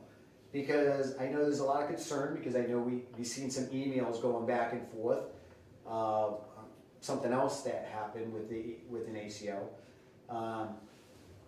I just want to make sure that the animal is safe in being properly transported, whatever the animal species is, and the operator of that vehicle is safe in doing that. I understand fire department wants the vehicle, but honestly, it's a high mileage vehicle, and it's really no use to anything else other than maybe some low, occasional driving here and there. I wouldn't put it into a full service as an emergency vehicle, because it's well over 100,000 miles. It has mechanical issues. And we did this to take away the stipend, that mileage stipend from the ACO, to put in that vehicle and make sure that's a safe vehicle for whoever was doing the ACO thing, because there were issues. There was damage to vehicles. I know from my wife's experience, putting animals in her personal vehicle when she had to do it, that was becoming a problem. And that's why we went to this. And this is just going to continue, and I understand she's comfortable with it, but us as a town, are we comfortable with it? Because if it damages their vehicle, we don't have anything saying that we're going to accept that responsibility. If it does $4,000 worth of damage on the interior, or the dog decides to jump at her and go over the back seats and attack her while she's driving and causes an accident, now we're into hundreds of thousands of dollars for an accident that was caused by an animal that was being improperly transported. Okay, so I guess the first step, no matter what we do with the vehicle, we need some sort of release for the Sure. town. So if you can get with Jeff or, you know, Yeah. KP, and let's come up with something, and she needs to sign it. And I would ask her to, have you seen her vehicle? Just to get a sense of like, I've seen the exterior. She has a magnetic sign. I think Yeah, I it saw it may the be other like a RAV4. I want to say a Toyota RAV4 maybe. I I'm don't more know. concerned about the interior. Is there a way that she blocks the animal from Yeah, the I don't. human I part? can't answer that. I will Okay, ask if her. you could just or maybe check take it. a look. Yeah, And yeah. just have her explain like why this is a good thing, and what safety and measures she has in there. you know, Sure. Just to make sure. Yeah, you did it because it's safer for the employee and the animal. But we definitely need that release if that's what it's gonna be. Yeah. Cause we have no control over the car, or, Yeah. you know, whatever, she may trade that thing and get something else, and, you know, something happens with that too. what about the next person? Maybe they require a vehicle. Well, yeah, I mean, we'll have to deal with that when we. Then we'd have to purchase another one. Right. Can I Because just if we get explain rid of what it- the usage was? Because I haven't been able to talk yet.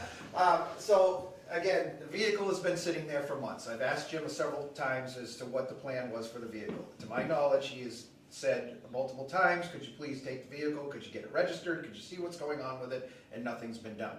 The reason I'm asking for the vehicle, okay, is very specific. All right, my deputy chief is a 29-year veteran of the fire department. He's been using his personal vehicle for years, going to calls. He's the only other person on this department that responds to calls besides me directly to the scene. He has all of his gear in the truck. He uses his own truck. He's never once asked for mileage, all right? I've provided that to him because we do so many calls. He's doing hundreds of calls a year, all right? Recently on a call, he had a tree come down and take his bumper off the back of the truck. He never asked for repair or anything like that. But if this vehicle's gonna sit and not be used, there's no reason I can't see to turn a vehicle that's already registered for the town, that's already outfitted for lights and everything like that, to be able to allow him to go to these scenes, to get to the mass pipe, to do these things. It's not gonna be a ton of mileage, it's specifically for scene response for him to be able to use. Again, he's the only other person that is authorized to go directly to the scene and manage a scene. So I'm trying to see if we can repurpose this vehicle. It's already owned by the town, it's not a huge expense. I have multiple mechanics on the department that will do a once-over on the vehicle and make sure it's even worth it, because my fear is right now, because it's been sitting for so long, that mice could be in it and everything like that, and I just. Oh, mice are in it. Oh, yeah, and that's my concern. I think we're at that point now where I need to bring it to a mechanic anyways to see if it's even viable for use. So, I mean, again. I think that was one of the mechanical problems, is because the mice were eating at the wiring harnesses. Yeah.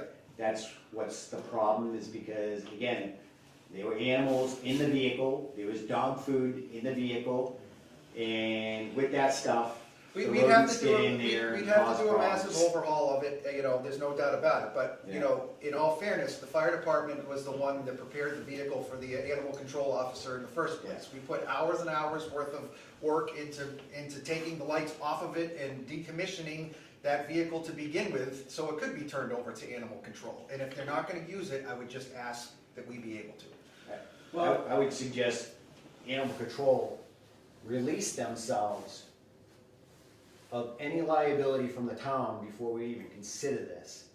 Because that's a vehicle that is allocated for that department and for that purpose. And if she turns around and says, you know something, I don't feel comfortable doing that, I didn't have to do that with the other towns, then you're required to use this vehicle. Because we're not paying for a new interior for your vehicle if a dog tears it up. You're saying that she's unwilling to sign the release? Absolutely. Yeah, okay. I get that. And then what happens if you get somebody later on and they turn around and say, you know something, I'm the new ACO, I like this, you know, I wanna do this job because this person doesn't work out. And they say, well, I'm not taking them in my personal vehicle. Yeah, I know, that's kind of. And then we don't have a vehicle at all. And all these are absolutely valid questions. I just brought it up for discussion tonight, so that we can figure out a plan, Well, okay. so it doesn't continue to sit there and rot. So would you be willing to at least go get an assessment on the vehicle, or have someone Yeah, look I mean, at that it would be and my say- first step. My first step was Before we obviously getting approve. permission from the board to be able to do that. So, That I would mean, be- you know, like I said, the fact of the matter is, I see it as an actual detriment to the town for it to sit there and rot anymore. I mean, if no one's gonna use it, then we have a use for it. I'll get it assessed, if I have to put a little bit of money into it, I'll do that. But I mean, I'm more than capable, you know, more than comfortable with that. Okay, yeah. I just have a couple of comments, and again, I always think, you probably think I'm picking on you all the time, I'm not. Number one is that car. Several of us businesses got together when the canine in town had the car, and the engine blew up in it. We put $6,000 into that car to fix it all up and get it all good, and then right after that, the flower left, so the car sat there and whatever. Well, my comment is, so we spent a lot of money on the car, and then the dog officer took it and it sat in your yard for several months before it was ever used either. But my comment is we're always looking for ways to level fund. We have got more vehicles on the road, or not on the road, with plates on them all over the place. Half of them don't even run, I don't think. Like the highway department, you go by, there's a bunch of plates and stuff, and I think I've kind I of. think they got rid of a lot of that Well, equipment. but they're still registered. We I know every auctioned a time, lot. every time I add a vehicle to my fleet, it's not free. I'm paying all those extra fees, and I'm sure if you guys sat down and figured out, like that vehicle, for 2 years that was sat, registered, maybe it's got a rejection sticker on it, but we're still paying for it. The insurance company's still insuring it. You might as well use it if that's the case. Well, the problem is she stopped using it because every time she took it in on call, it would die in somebody's driveway. Yeah. And when you got a dog in the back of the vehicle, now the vehicle just died on you. And you're like, okay, now what do I do? What about the pickup? Why don't you let them use the pickup? Because that's used every single day at the station, every day. And we can't sacrifice that vehicle. That use. I am old because I look at back, like you had said earlier, things aren't the way they used to be. Even getting grants, I'm opposed to grants because when you get a grant for a vehicle, I'm talking about vehicles. When you get a grant for a vehicle, we get a vehicle that we've never had before. But when that vehicle needs repair or replacement, we gotta have it because we've had it. It's like, Well, nothing's we free. never had a pickup truck, ever. Right. Every single town around us had a pickup truck. We Yeah. never had one. So we added that to the fleet and we used COVID money at But the I time. think I asked, the question was, why do we need the pickup? And you had said, the guys are carrying ladders, they're carrying tools, they're carrying stuff in their own personal vehicles. That's So correct. that was what the idea of the pickup was. Yes, and that's So what I'm I'm trying to saying, eliminate. you can't use that for what you say with the assistant chief? No, because this vehicle will be assigned to him. That's for him to, because he's the only other person that goes to the calls to run calls when I'm not there, or whatever. So he needs to have his equipment in it. The Whereas pickup the truck pickup is. truck sits at the The station. pickup truck is people need assigned it. to the station because it's used every single day by the on-duty people. They take trashes out, to move things from station to station, to plow, to whatever we need it for, to go supplement, help other ambulance calls and stuff. So I can't take that vehicle and assign that. Is he an on-call employee? On call, he's an on-call So he's not a deputy chief. full-time He's not a employee. full-time person, no. So I think that's a dangerous slope going down, is giving on-call employees take-home vehicles. But he's the deputy chief of the fire department. I do realize that, and I understand that. I support you in everything else. It's just, I think this is a stretch here with this Well, particular call. all I can say is that, I look at other departments around here, and I'm saying that if you're gonna expect him to run scenes and everything, it's not fair for him to damage his personal vehicle. It's not fair to be. But able other to- on-call firefighters are doing it too. They're not going to the scene. They're going to the station. He is required to go to the Mass Pike, he could be required to go he's doing a much different job description than an on-call firefighter. Why isn't he going to the station first? He does sometimes, but he also has to go to the scene for certain calls. He has to get there to run things if I'm not there. If I'm not there, we work together tremendously. I mean, he goes right to the scene in most cases. There are some times where, like, right now, he's over in Ware, because I'm here, and everything, so he goes to the station. But a good majority of the time, he goes directly to the scene because So wouldn't he's it be required. practical if he goes to the station and picks up the pickup truck? No, because you can't just all of a sudden transfer all that equipment efficiently over to what you need it for. So Again, to support the equipment. I would never ask for a full-time, a new vehicle for this purpose. I'm specifically asking because we have a vehicle that's not being used. That's why I'm here tonight, Okay, so, sounds like there's three things. We need this release from the ACO and sort of a blessing that she doesn't want this vehicle, right? That's the first thing. She already told me she doesn't want it. I can get the release. Okay, all right. Chief, we So, need to. wait a second, because the town already approved the budget. And the budget's not authorized to give her mileage, because she has a vehicle. There's money in their expense account. It's just a generic. But that's an expense account, not for mileage. That would be an expense. Yeah. Well, one that she's incurring on herself.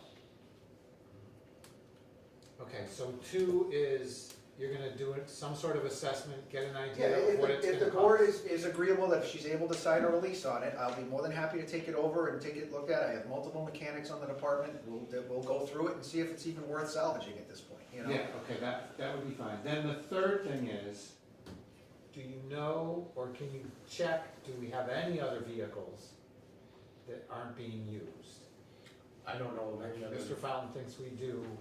Well, I'm talking about highway trucks and stuff, I'm talking about, it's just, we have a lot of vehicles, that's all. I mean, there may be dump, commercial dump vehicles, but Yeah, I don't think we can give them a dump No, truck, but no. is there maybe a pickup stored somewhere? Not that I'm aware of, no. Okay, all right, could you just do a double check? Yeah. Just check with Jeremy, and just see. And if there is, then we can see which one is better, and if there's not, then this is the one we have. And we'll see what it costs to do it, because do you have the budget? Yeah, I mean, To like I support said, I this. don't think if it comes back quickly and they tell me that it's beyond, the only reason I'm considering this is exactly what Mr. Fountain brought up. We did put an engine in it.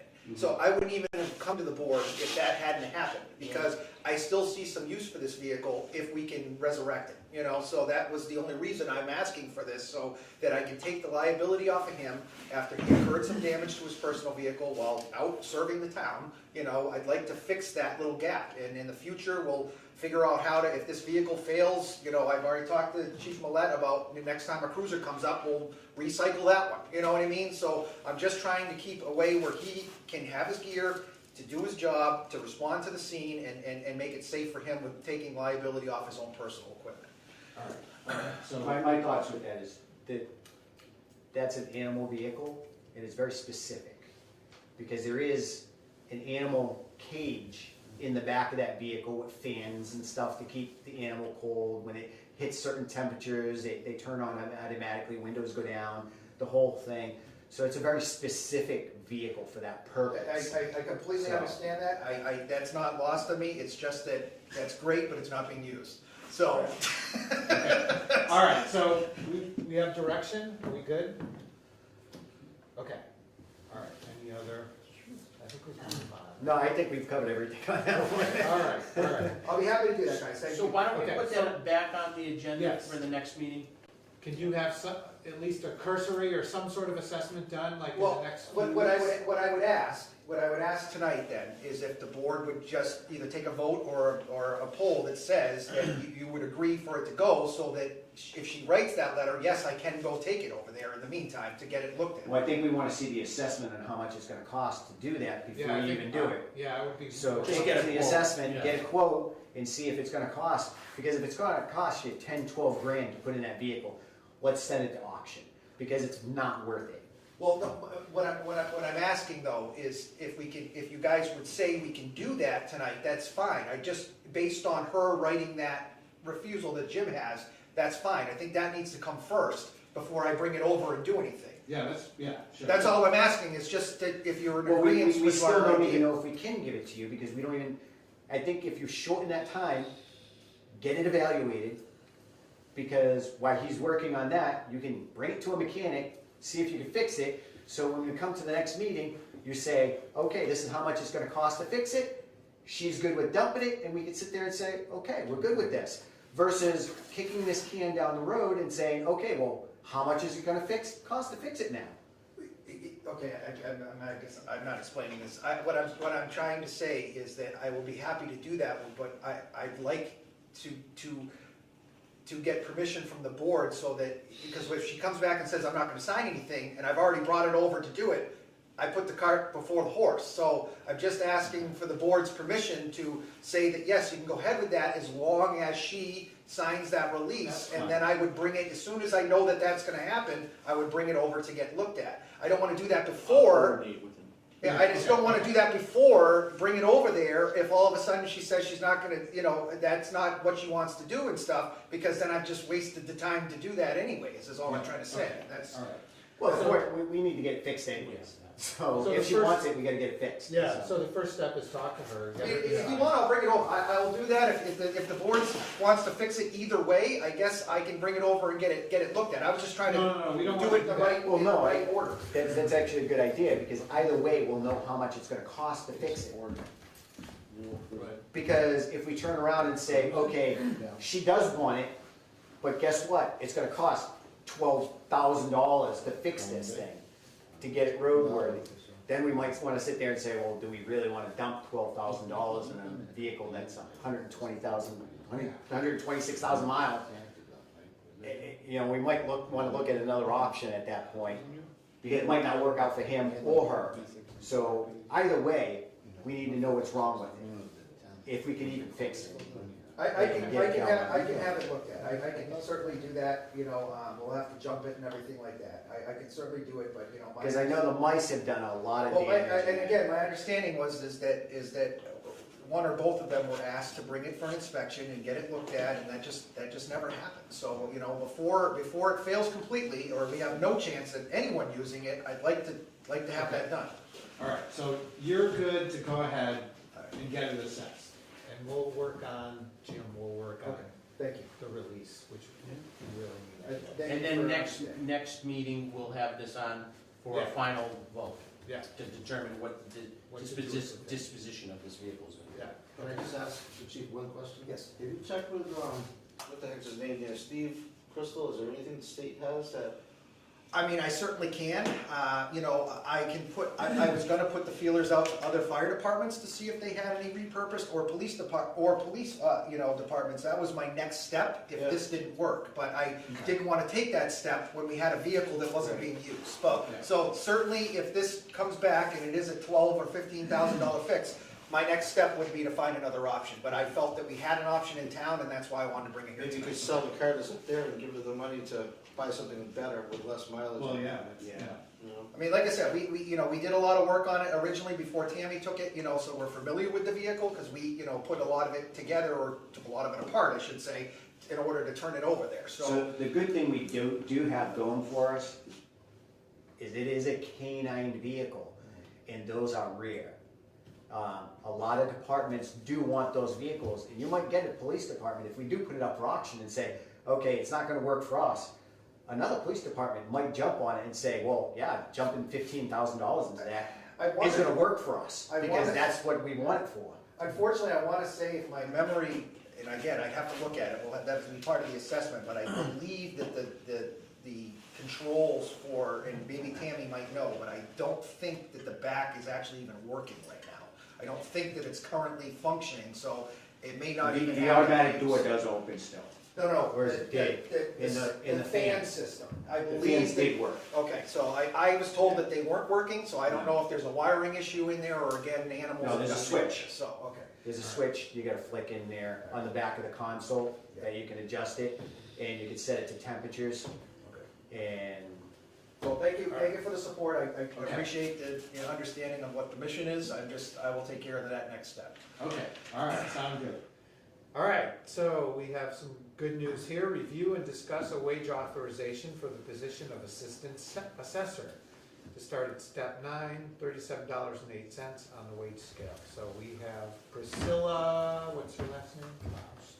Klaus. Who was with the town she was one for of a our, number of years. she was our selectman secretary Yeah, for a for a while. little bit, right? Yep. Yeah, so she is potentially back as the assistant assessor. Yes. Yeah.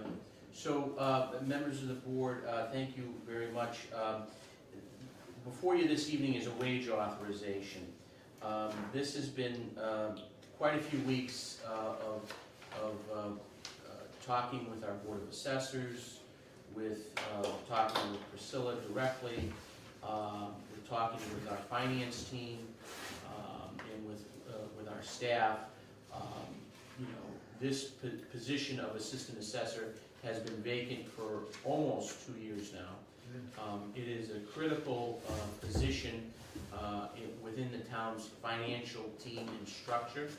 I think that we need to, it has been budgeted for within our budget the last few years, or consistently.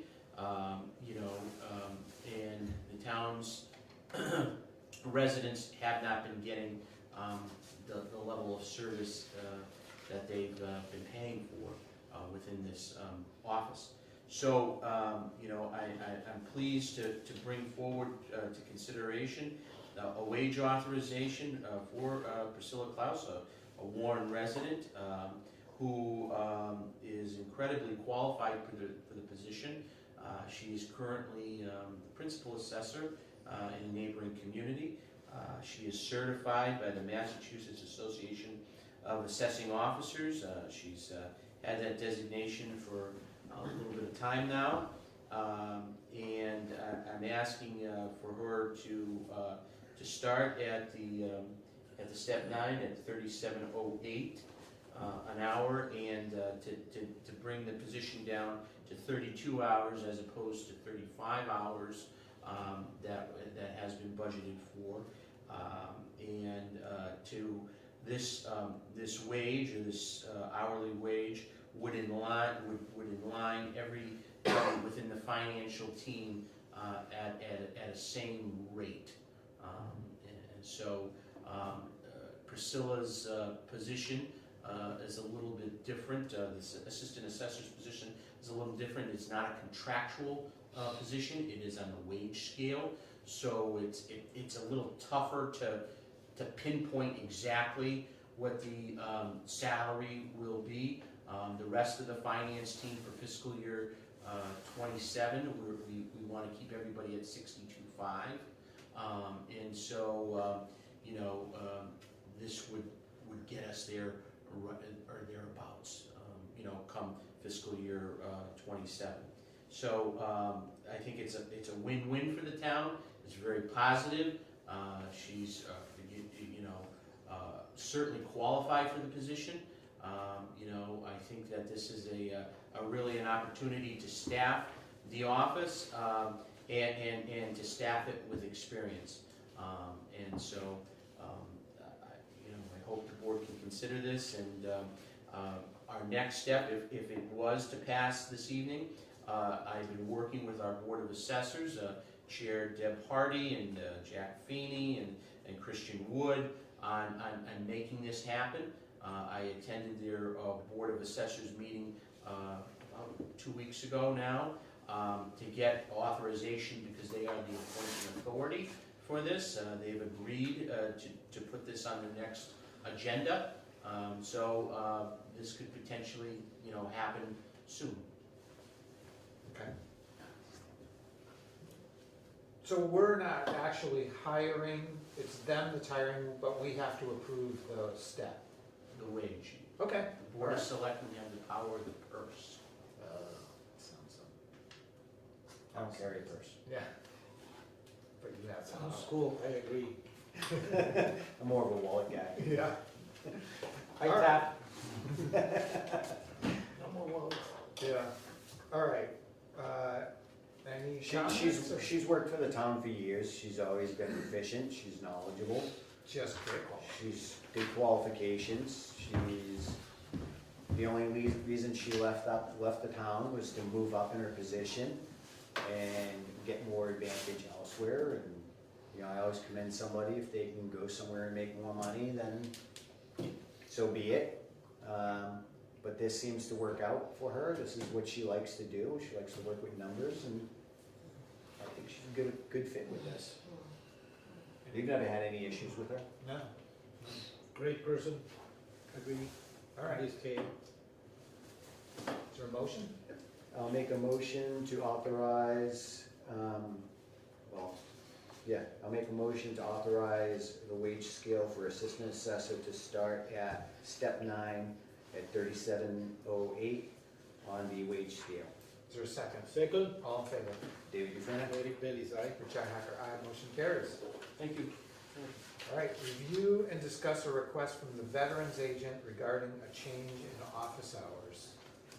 Do you have more info on Yep, this? thank you, Mr. Chairman, members of the board. So before you is a note from our Veterans Agent, Michelle Durkee.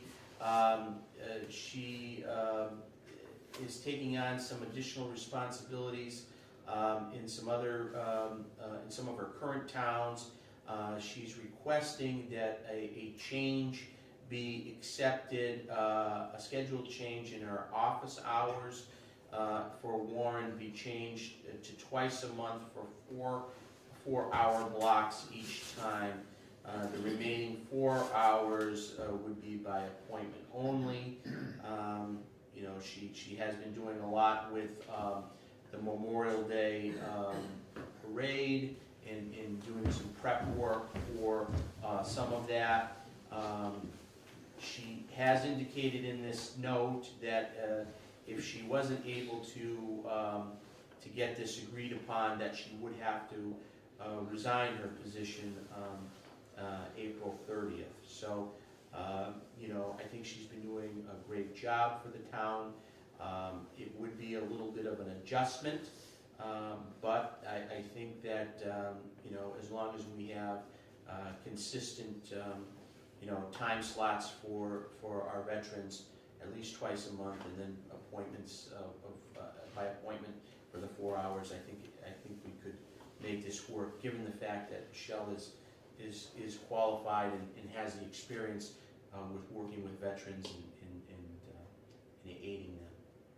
Do you think people aren't utilizing the time right now, the fixed time, so? No, there's people that utilize, you know, that come regularly to see her. I see them, you know. Okay, so is this gonna be an inconvenience for those? Well, I mean, it would have to be like a wait and see type of approach. I mean, I think if it's done correctly, where it's consistent, you know, if it's, you know, the first Wednesday and the third Wednesday of every month, and that's consistent and it doesn't change, and they're 4-hour blocks, and if there's an onslaught of more need, that she schedules appointments by appointments, I think it could work. Okay. You know, as long as it's consistent. But if it's, you know, if it's twice a month and it's any time during that month period, and it's not a set schedule, it could be problematic. Okay, all right. So my thoughts are, I know this is kind of unorthodox, but I'd kind of like to know Griffin's opinion about this, because you work right next to her. What are your thoughts? I think she's a great person, and every Wednesday when I'm out the door to go fly, she's coming in and she's got a line of people waiting for her. So they always have positive things to say about her, and you know, I think if we need to do this to keep her on, and you know, assist her, because she, from what I understand, is she does the exact same thing in a bunch of other towns as well. So if we can accommodate her to keep her on, I think that would be a benefit. I don't know, I think she's a great woman, she does a great She- job. she She's is awesome. enthusiastic, she's Yeah. friendly, Yeah, I would hate to lose her, I mean, you know. I love Michelle. She's a good person. I think compromising a little bit. She's definitely proven her skills with the town. Yeah. She knows what to do. She knows all the ways of helping out our veterans in town, the ins and outs of it. She's been a chaplain for many years. She was an officer in the Army. She has a lot of knowledge. She's a colonel, I believe, in the Army, and also a chaplain. And she knows a lot. Yeah. And she's very personable. And she does an amazing Memorial Day parade. She pulls it all together, throws a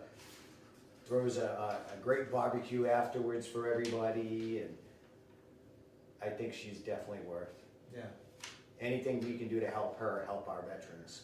okay. Okay. You're okay? All right. Yeah, I guess I think we would just request this is consistency. Yeah, because she is cutting her schedule, so, yeah, there needs to be, so people know when they can see her. As long as the services aren't compromised, Yeah. and as long as she's still taking care of everybody. If we start receiving complaints and stuff and issues, we might have to revisit this. Yeah, I agree, but yeah, let's see what happens. So we don't need a vote, we're good just saying, Yeah, no, I can talk to her and let her know what the board's wishes are. We're gonna have our budget meeting, I think, next week sometime, so, you know. She's in a very unique field. She's more of a consultant, yeah. you know, for veterans and stuff. She was there today, right? She's the advocate. Or yesterday. Okay. All right, we are on to warrants and bills, Mr. Dufresne. Yay. The fun part. Spending money. All right. Make a motion to pay the following warrants. Payroll 15-26 for $145,756.70. Accounts payable 27-26 for for $259,834.99. Accounts payable for 28-26 for $116,840.85. Accounts payable for 29-26 for $889,750.10. And then accounts payable 29A-26 for $9.59. Is there a second? Second, All in favor? David Dufresne, aye. Derek Bailey's aye. Richi Hacker, aye. Motion carries. Mr. Chairman, for the $9.57, Yeah. 59 cents, that was an item that was paid incorrectly, and I believe that was for a meal, what was it, a prisoner's meal at McDonald's? Oh, yeah. Yeah, So it was a correction. it was a correction, yeah. It was originally billed up. Yeah, I'm like- But it's gotta go to McDonald's. Yeah. We paid $9 to. It goes- yeah, that was for, That was for the Big Mac. We're in the hundreds of thousands of dollars, and then we go to $9. You can go there. Right? All right, so for bills, vendors, 360 building and remodeling for $2,670. Awards company for $25. PEC Solutions for $649. Hamden Communications for $1,950. American Tower for $2,379.52.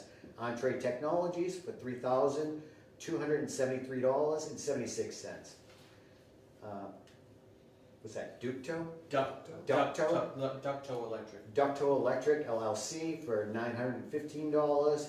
KP Law PC for $6,200.62. National Grid for $4,840.80. Verizon for $1,107.50. Modern Pest for $125. Smith Vocational High School for $7,231. WB Mason for $192.67. And the last item, we're gonna Yeah. handle So that is there- differently. Is there a second? Second, All in favor? David Dufresne, aye. Derek Bailey's aye. Richi Hacker, aye. Okay. And for bills to follow up, Rich Ihawker for $411.61. Second. All in favor? Derek Bailey's aye. David Dufresne, aye. The motion passes unanimously. All right, that's Is it. that for McDonald's? Yeah. That's about right for $411. Yeah, lately, You want to be recorded as abstained, right? Yes. Oh, yeah. Ms. Ihawker abstained. Yeah. All right, meeting minutes for January 15th, 2026 at 4 PM. Is there a motion to approve? I'll make a motion to approve the meeting minutes for January 15th, 2026. Is there a second? Second, All in favor? David Dufresne, aye. Derek Bailey's aye. Richi Hacker, aye. Motion carries. Town administrator report. Thank you, Mr. Chairman, members of the board. I have a couple things I'd like to report to the board this evening. On Saturday, the 17th, myself and Chair Ihawker went to Springfield Armory, and the town of Warren was recognized as a Knox Trail community, and we received a beautiful plaque and a very large banner, and I want to thank Mrs. B, Mrs. Buck, for putting that together in a timely manner and putting some of the verbiage on the banner so that the town could have a banner and give some of that history to the town, to all of the communities that were being honored at the Armory. And so we have that back at town offices. We're going to find an appropriate location for it to be displayed on the first floor, and it's a pretty nice plaque, and we were accepted it on behalf of the town on the 17th. Also on the 17th, coming back into town. We made it to the 150th Warren Public Library celebration, and so that was a great event. Unfortunately, the weather didn't really cooperate too well with us that day, and the attendance was a little bit low, but the library has many different events that I think the board is going to be talking about in the correspondence later this evening that the community can participate in moving forward. So it was nice to see Senator Oliveri and Representative Smola and some friends from Warren at the celebration on Saturday on the 17th, and it was a really good party, and good to see everybody there. Also, last week, myself and the chair, we attended the Massachusetts Municipal Association conference in Boston, the Connect 351. I thought it was a very good conference this year. They had quite a few vendors on the trade show floor, and that's always a good, indicator of, different products and different tools and supplies that are being offered to cities and towns, and what other cities and towns are using for vendors, and to engage and talk with them and hear what products they have to offer, and maybe some of them would be of some use for the town. But more importantly was the discussion around some of the workshops around this year's conference. They have their annual fiscal outlook from DLS, as well as some keynote speakers. They had the speaker Tim Shriver from Boston, from a nonprofit. He gave a very good talk about communities and trying to deal with today's environment and getting the public more engaged and more involved in your community. As well as Maya put on quite a few different workshops. One of them that I attended, and I know Rich attended too, was around insurances and the rising cost of insurances. So some of that information from that workshop, I'm definitely going to be taking to our new special task force to look at insurance, and to bring some of that information to them. We're going to be having a meeting soon with them on that. So it was all in all, I thought it was a very good conference. I thought there was a good connect with some of my peers. I was able to connect with some other small town administrators at one of the workshops and listen and hear what some of the challenges they're facing. They're the same challenges that we're facing. Some are on a little bit bigger scale than others. So it was good to hear that.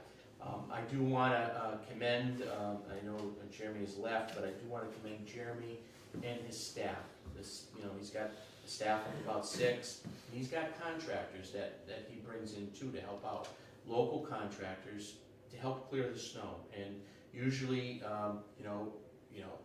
I haven't experienced a storm like this since my tenure in town.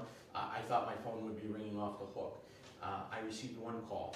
And so, it was a large-scale event. I think most people, absent of Facebook, I think most people realize, the impact of the storm, and I think most people appreciate, what was done. I do want to thank the department for their commitment and appreciate their hard work. The generators. So one of the bills that you had just approved, Dutco Electric, was a company that specializes in Generac generators, and they were able to get the senior center generator up in operation.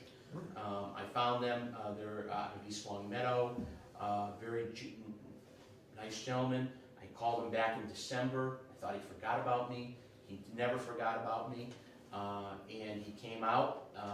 He spent 2 to 3 hours here, got it up and running, $900. I got a quote from Power Products. They wanted over $3,000. Wow. So, I think it was reasonable.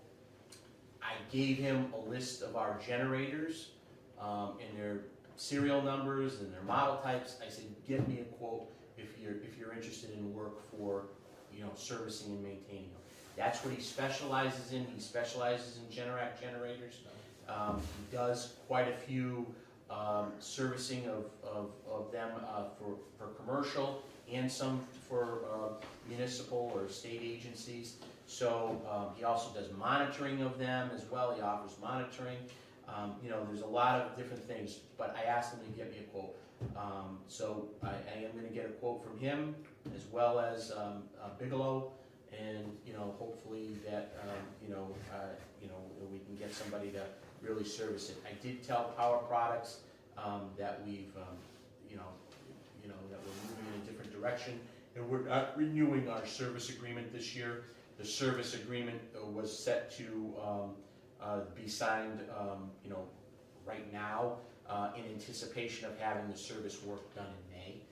So I already notified them that we're not renewing with them, and that we're going to be finding somebody else. So we have quite a bit of other things going on in terms of budget side, on the budget side of things. We started our budget meetings, myself, one-on-one with departments, and I pull up last year's ledger. This is the ledger I pull up, and I look at what departments turn back for money, and I say, hey, look at, you turn back $10,000. The police chief can tell you. You turn back $14,000. You turn back $20,000. What can we do? Can we trim a little bit? And these are the things that we're going to have to do to methodically try to get the percentage increase down, because we know wages are going to continue to rise.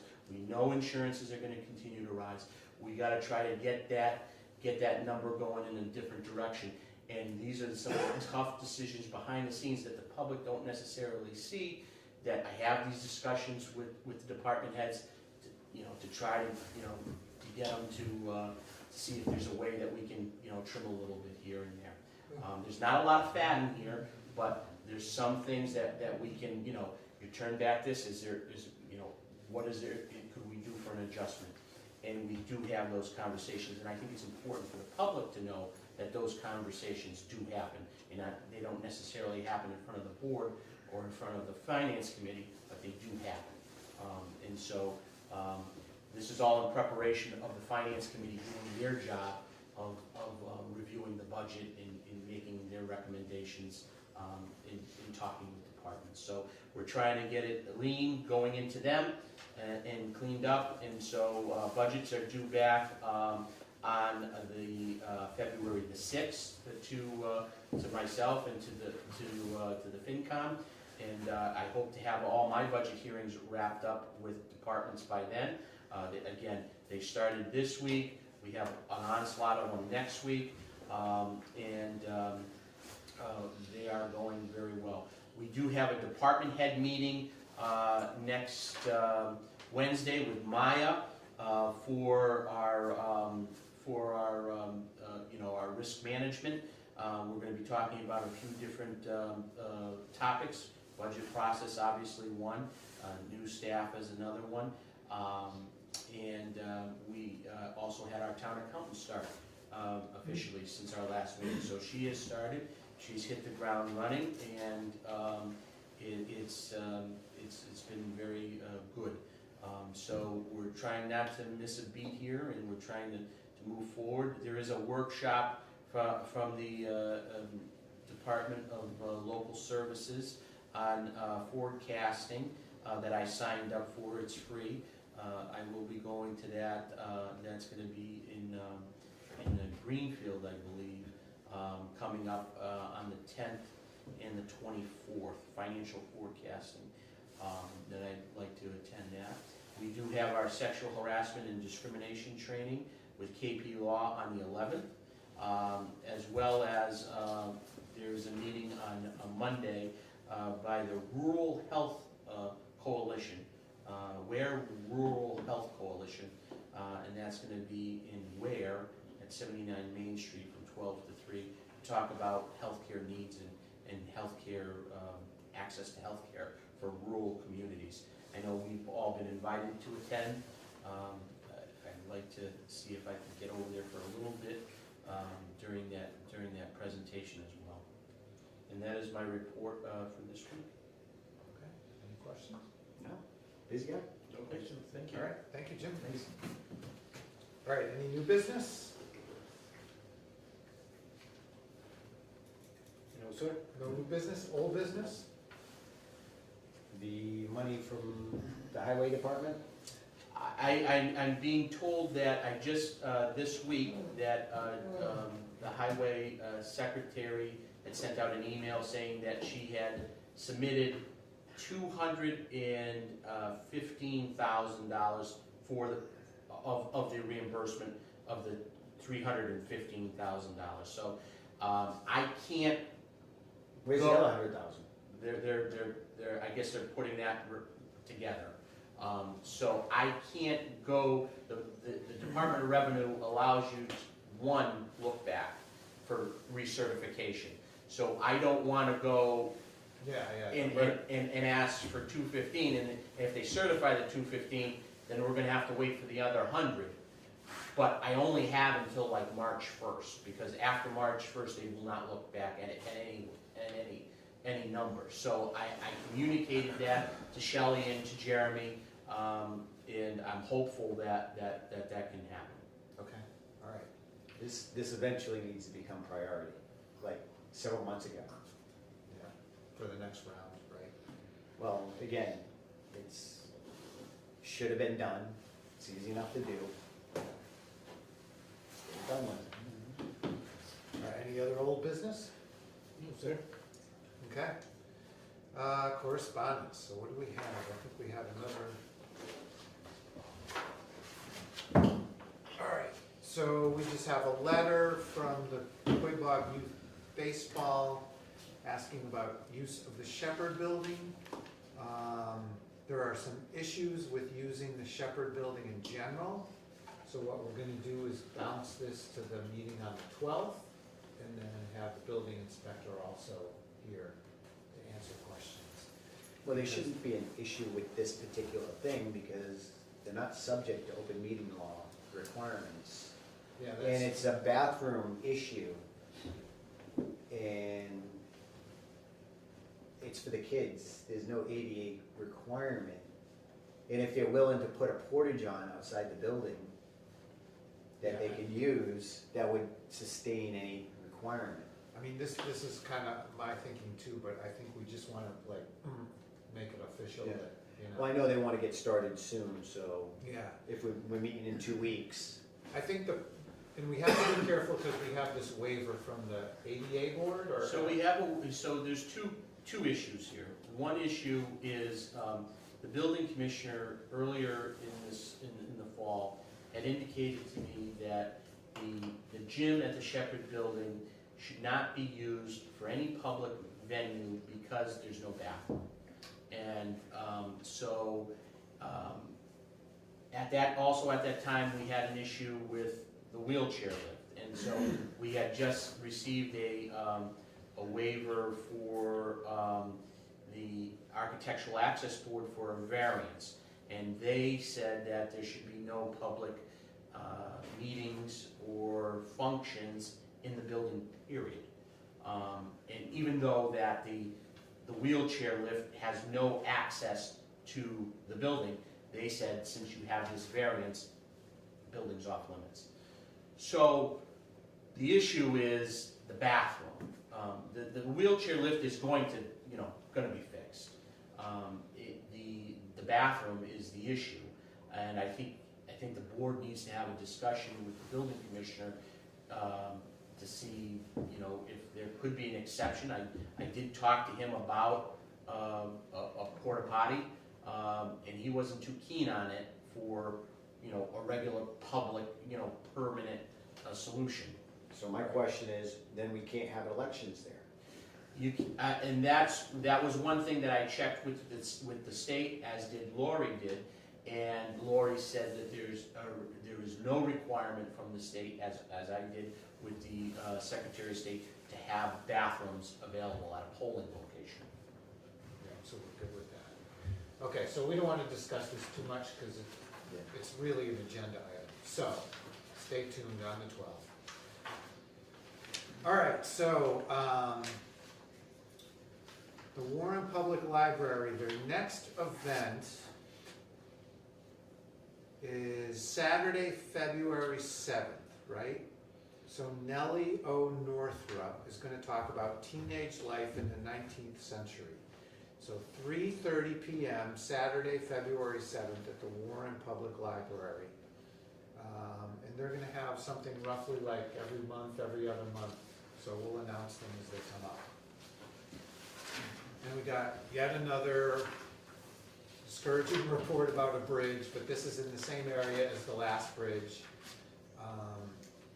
over by Wrights Mills, South Street. And this one is in pretty awful shape and slated to be replaced at some point. So that's that. Let's do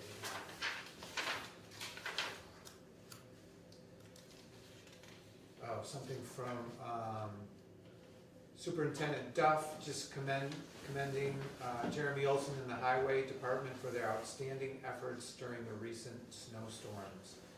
And he just talks about how Jeremy has really helped him out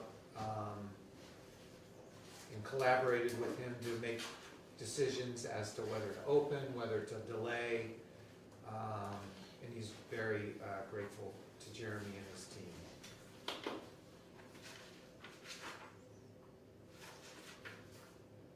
All right. Oh, and you already mentioned the rural health meeting, which is February 2nd from 12 to 3 at 79 Main Street in Ware. That's it for correspondence.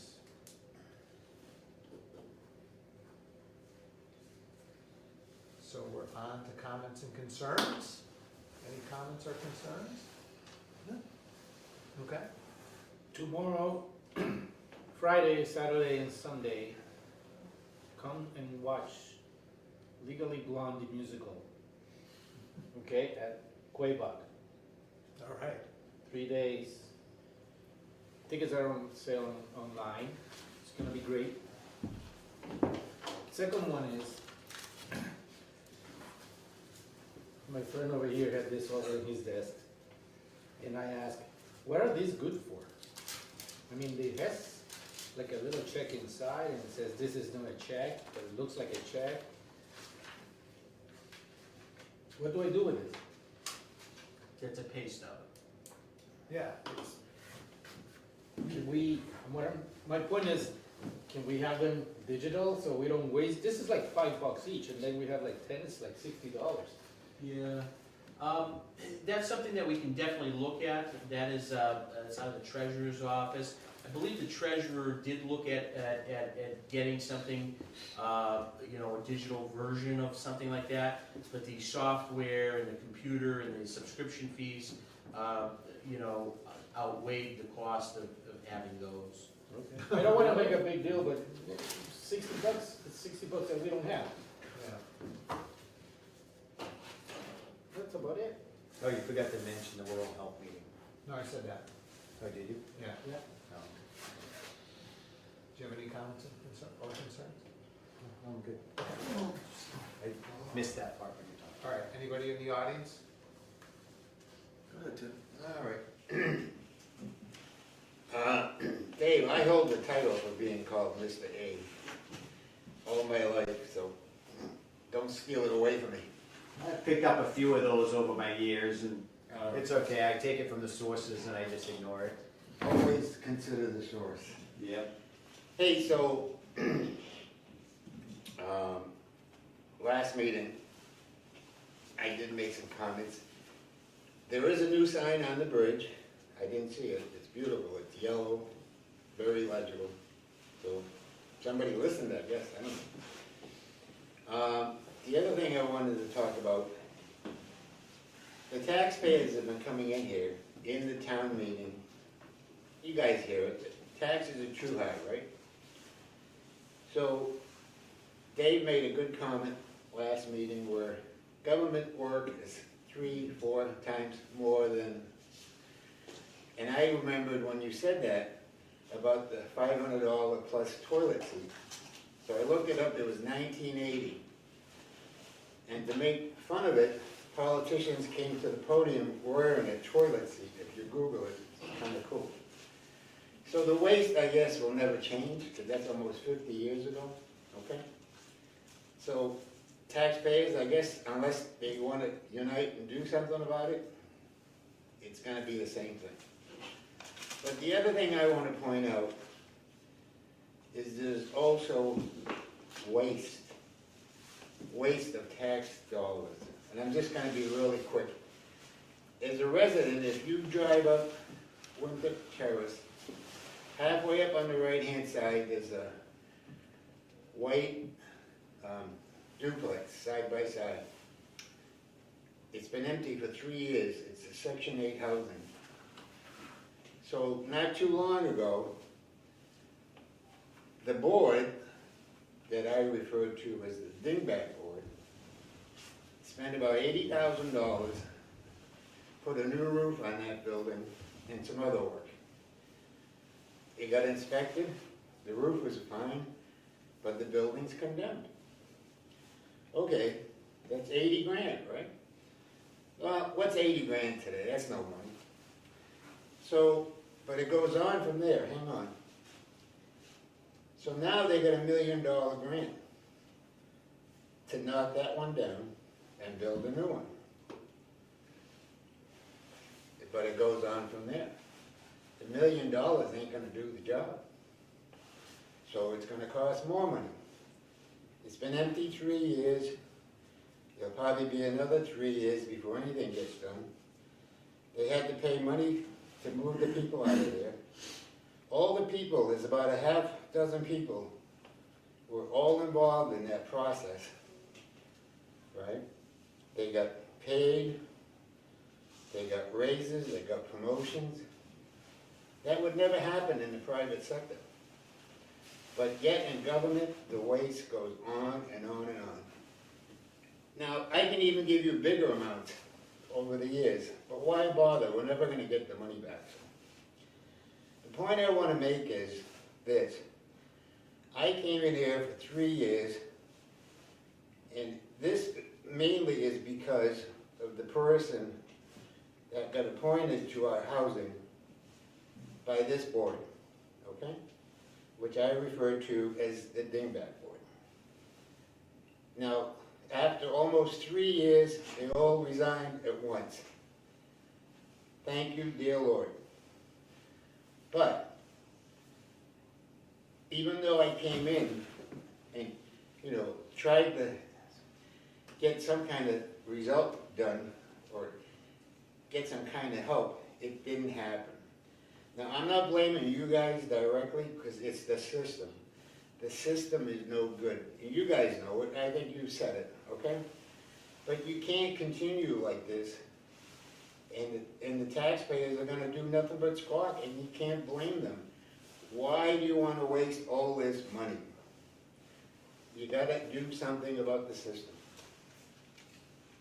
This is ridiculous, it really is, People spend tax dollars wastefully, and they'll get penalized or anything, or aren't held responsible, or they move on to better paying jobs, yada yada, it goes on and on. It's been going on for years, okay? Why is this happening? You guys have said you can't overlook everything, you can't oversee everything. But when someone comes in here and tries to tell you there's a problem, you should at least try, to put a little attention to it. You could save the taxpayers a lot of money, Any answers, any questions? Well, you're specifically talking about the housing authority, and they're a separate board, separate department. Right. They're independent from us.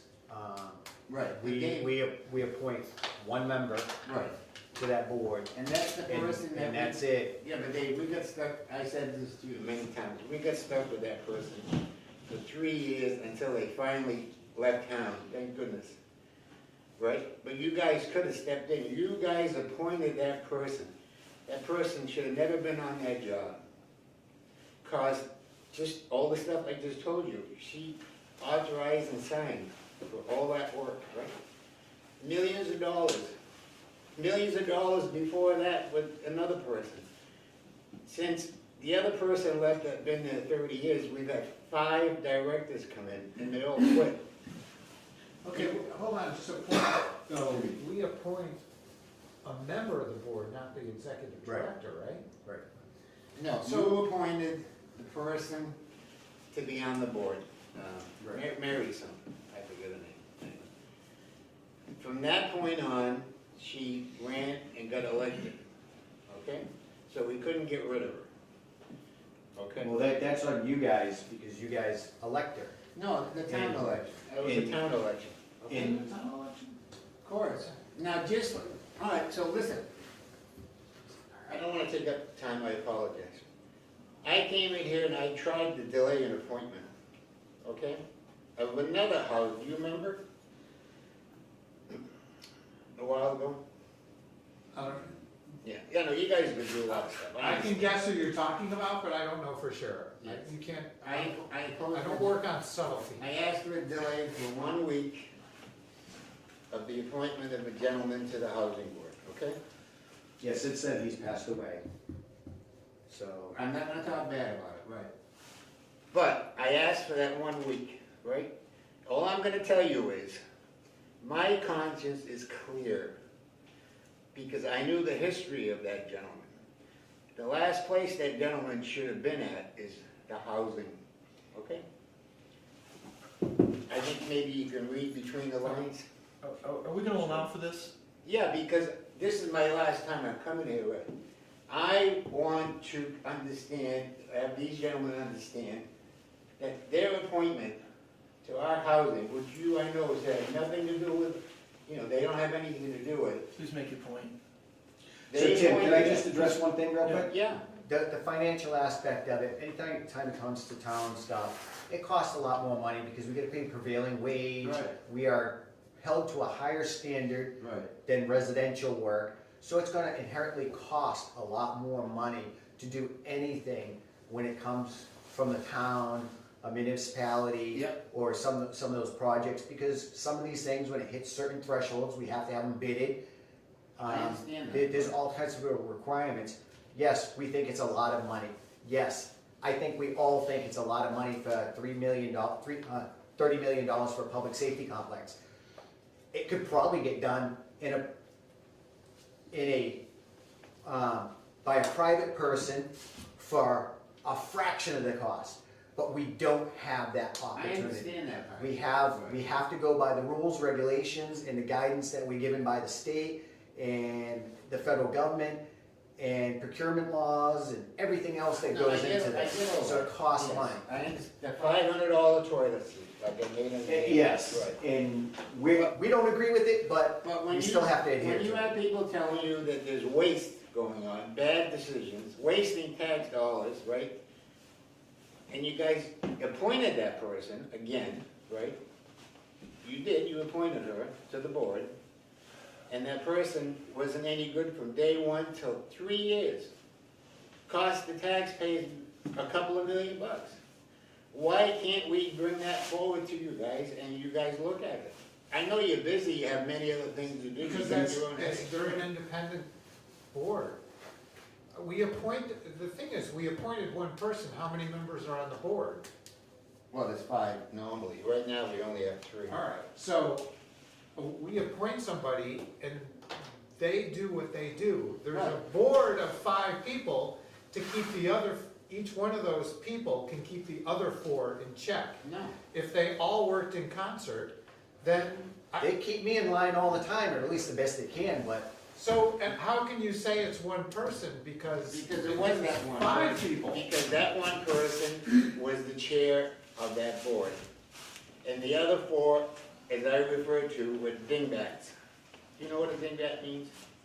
Yeah, I mean, it's not really helping the conversation. Well, it is because it costs the taxpayers at least $2+ million.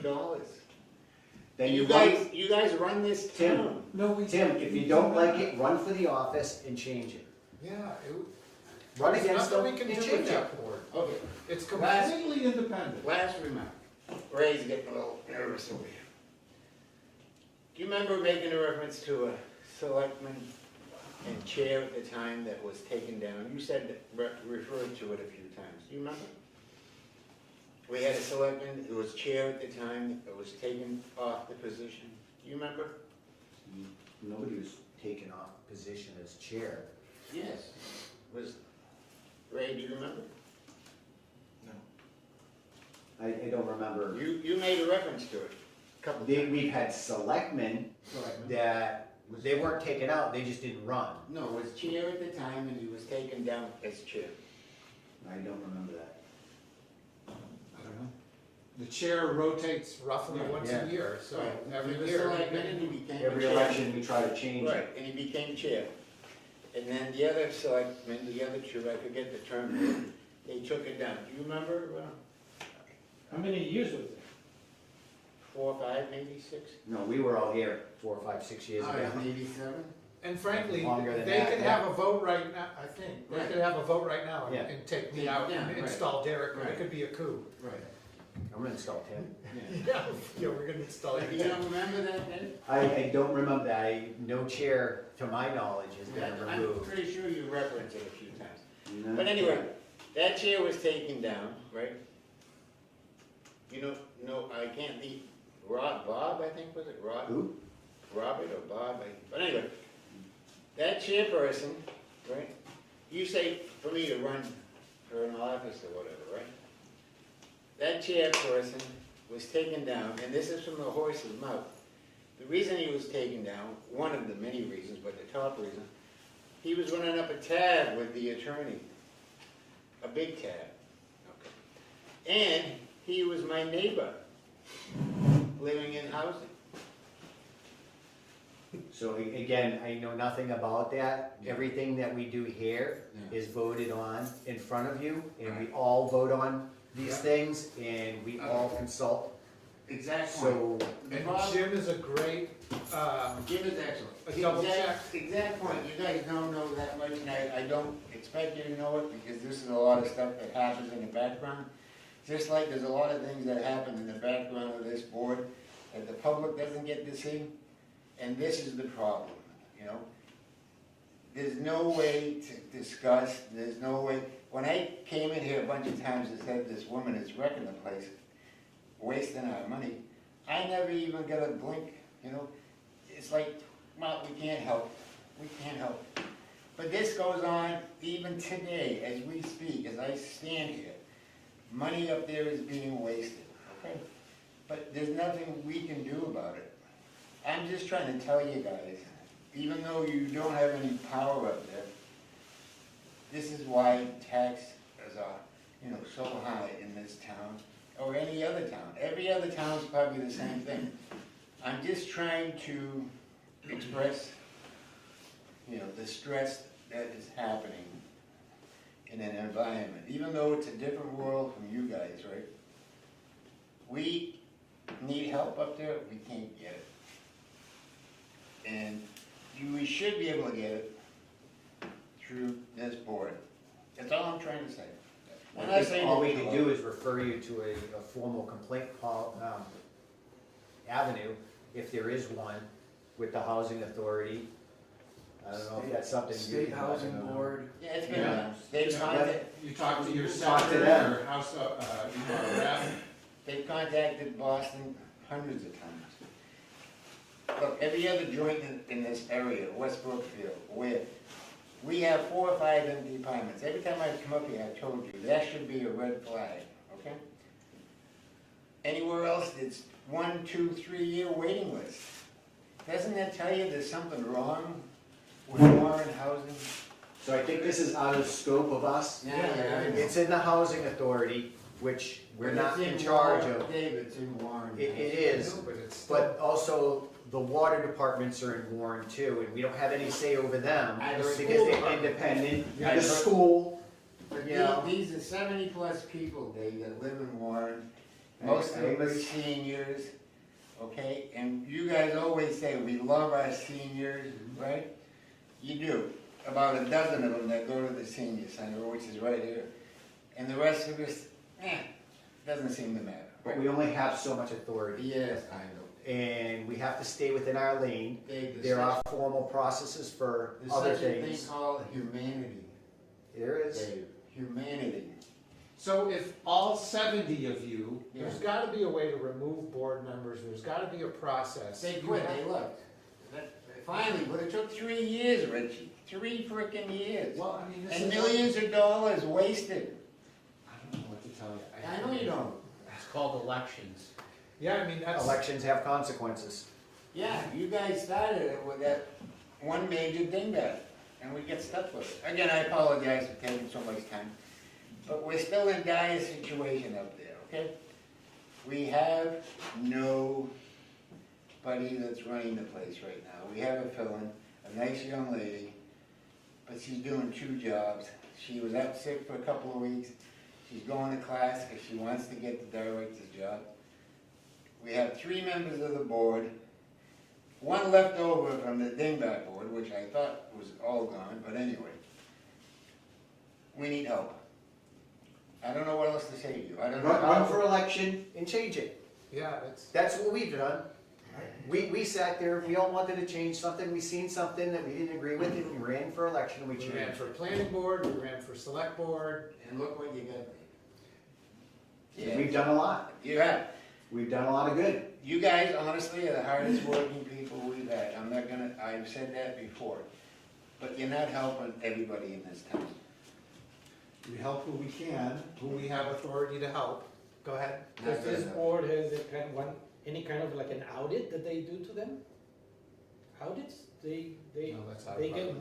Be No. the state. It would the be the state, yeah. so they should be looking at them, they should be making Well, sure that's that. the complaint process, would have to go through the state. Been done a bunch of times. I don't know what to tell you, Tim. We can't just go in there and arbitrarily take over a state agency. People have complained about the water districts, you see it on Facebook. I We understand. can't do anything. It's Right. not, something It's that not. we can do. But the fact, just one more time, the fact that there's empty apartments every year up there, right? Every year. And we got 4 or 5 now, plus the condemned joint. And every other housing in this area is chock full and waiting list. Doesn't that tell you guys something? It tells me that you need to run for election and take on that responsibility and get that done for your Make a community. change. Make the change. I'm not smart enough. Sure you are. You came here to talk to us. Tim's Yeah, but very look, smart, I And think. this is the last time, because I'm not coming back. I don't know if I told you that. I'm going back to my hobby, because this is stressful. It's stressful because we can't get somebody to help us. I know You that have sounds... somebody standing right there that can help you. No, I can't. You. Oh, okay, I'm done. Okay. But thank you for listening anyway. Yeah, absolutely. I don't have to go to the shrink. You guys really gotta pull it together, you know? All right, You let's, guys gotta give time to somebody else. Yes, I'm done. Thank you. Okay, right. I have a variety of things, Greg Paco, resident. First of all, the person who was just disparaged as being a horrible person to appoint to the housing authority is probably the most honorable person you could have appointed to this housing authority. His name's Mark Karen. He was an excellent choice, and he shouldn't be disparaged publicly, and so I'm here to say that that was an excellent choice. He's an honorable man, and I'm really disappointed in Tim for bringing him up in a disparaging way. Secondly, am I the person who's you're going to consider the source on, Dave? Source on what? Well, you don't want to take his asshole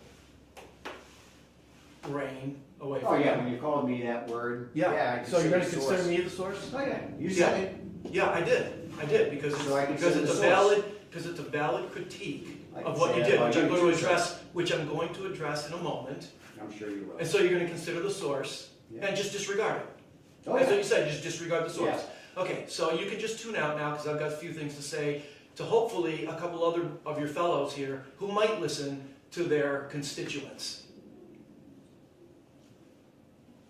Don't worry, I'm going to address it all in a moment here. They keep you in line all the time. I'm going to address that in a moment now too. Okay. This hour, this meeting went on for way more than an hour than it should have. You covered a lot of good topics tonight. I'm glad at least there's some discussion, but I'm very disappointed in the nature of the discussion. I could go down almost every single one of these agenda items. I'll give you one example, but the example applies to almost every one of them. You spend almost the entire time either off topic or just extraneous stuff. It's fine for you to give the Board of Health input about the grant they're looking for, but it's not your job to decide the grant. You have input that you give to them, and you let the review the request. Hold on. Statement of work about the glass container and the waste shed. That was to approve. A work grants. order, right. So give your input. You either approve it or you don't. That went on for 15 minutes more than it should have. And so you have a Board of Health for a reason. It's for them to administer the grant. So you either approve them to proceed with it, and maybe with some stipulations, that's fine, but you don't need to discuss about whether it's going to sink in the mud or anything like that. You've got a Board of Health to do that. So anyway, that's just an example. I could go on about all of them, but no need. The point's made. We're responsible. I understand that. Ultimate. You we're at are. the top Of course you are. the- Yes, So- I oh, agree. Can I speak? Sure, go ahead. Okay. So it's our names on that thing. Right? We took the time to talk to the people at the transfer station. I called Patrick, who runs Solid Waste Solutions, to get a better understanding of these grants. Okay? And this is our opinion. I know. Okay, all right, listen. My opinion on that is if it went wrong, we approved it and it went wrong, then you would have been complaining about how we wasted money and that we didn't need this thing, nobody uses it, why didn't we do our research, why didn't we educate? Because you guys are the ones that sign off on it. So it goes on. You also accused us of not debating things enough, of going through them too quickly. Okay, all right. So let me qualify that. Never did How about some meaningful debate that's on topic? The Why animal wasn't this control. on top- I'll give you Oh, another no, example. no, no, Go ahead. Why wasn't this health thing on topic? Because, well, I can't I'd be happy to sit down and review the video when it's out and go through and tell you exactly. I'm not going to recapitulate it right now. 90% of that discussion was just whatever about concrete pads sinking in mud and all this kind of stuff. I mean, that's all stuff that you let the Board of Health work out. Let me read exactly what I had written. It is fine for the Select Board to give its input about the grant. You should be doing that. I agree. But we have a Board of Health for a reason. It's not the Select Board's job to decide for them the implementation of the grant. You either approve the statement of work. You either approve it or you don't. And that's what we did. I know, after 15 minutes of relatively, you're right, it's your board, you can run it the way you want. I'm just giving you some input. Ray, if you run for this board, Yep, it's gonna have a personality. If it you sure will, run and for it's gonna be a Dave- lot different. Okay, Maybe maybe so. it will, maybe it won't. Okay, And you know what? People may sit here and say, the three of you, if you take his spot, you're a bunch of idiots, why did you do this and that and that, okay? It's the personality of the board, I don't know. wait a minute, stop. I'm giving you input about how the meeting was unduly long, So like what you're excessively doing is unduly long. wasting So our let me time finish speaking, by Dave, going let me unduly finish speaking, long Dave, about let me finish comments we've speaking. already Dave, do I discussed. speak over you when you're talking? No, You I do. don't. So Dave, could you just give me a moment to finish my statement, please? Go away. Forward, sir. Yep, right. Thank you. I'm not calling you idiots for doing it, I'm just saying that there's an excessive amount of unnecessary commentary. Our fire chief was requesting whether or not the vehicle could be used for his department. You either want to give it to him or not. It became clear there were legitimate things brought up quite quickly. We need to clear things with the animal control officer's situation first. So, Why did they have to go on for 20 minutes? Listen, it's your board, and you can do it if you want. I'm just giving you some input. I'm not calling you idiots about it. I'm saying, can we move things on? And so what my real issue here is, and I'll just read it for the sake of clarity and brevity. The vote to do the study on the former bank building was not, or should not have been, about whether to do it. That was already decided back in November. It was to decide if the contract with Tecton should be approved. That's it. It was simple. Are we going to approve the vote? Are we going to vote to approve this contract with Tecton or not? Not a rehashing of the dislike that the fact that the town went for it. Furthermore, it's completely inappropriate for a sitting selectman, David, to disparage a resident because you don't like what the taxpayers voted for. You have every right to your opinion. You've expressed it numerous times, but you have no business disparaging the motives. You're either calling him an absolute liar, or you're just disparaging because who knows why. That is not fitting to a sitting selectman. It's bad behavior, and shame on you two, Rich and Derek, for not calling out his unacceptable behavior. We've been through this privately, and you know what I'm talking about. There's only one real way to hold Mr. Dufresne accountable. That's the ballot box. Thankfully, the town has only 3 more months of him as a selectman. In the meantime, his fellow selectmen should be holding him accountable to meet the standards of his position. I've said it before and I'll say it again. Anyone who doesn't agree with him, he disregards them, prime example, and he attempts to bully them. That's his modus operandi. He can't stand it. You guys won't hold him accountable. He's not going to be held accountable again, at least for selectmen. So it's up to the residents to do it. And maybe I'm the only one. That's fine. I'll happily be disregarded. Dave, you have an attitude of, I know best. You love to pontificate on all things, great and small. So be it. You've got the office, you can do that. It's your board, you hold your meetings the way you want to.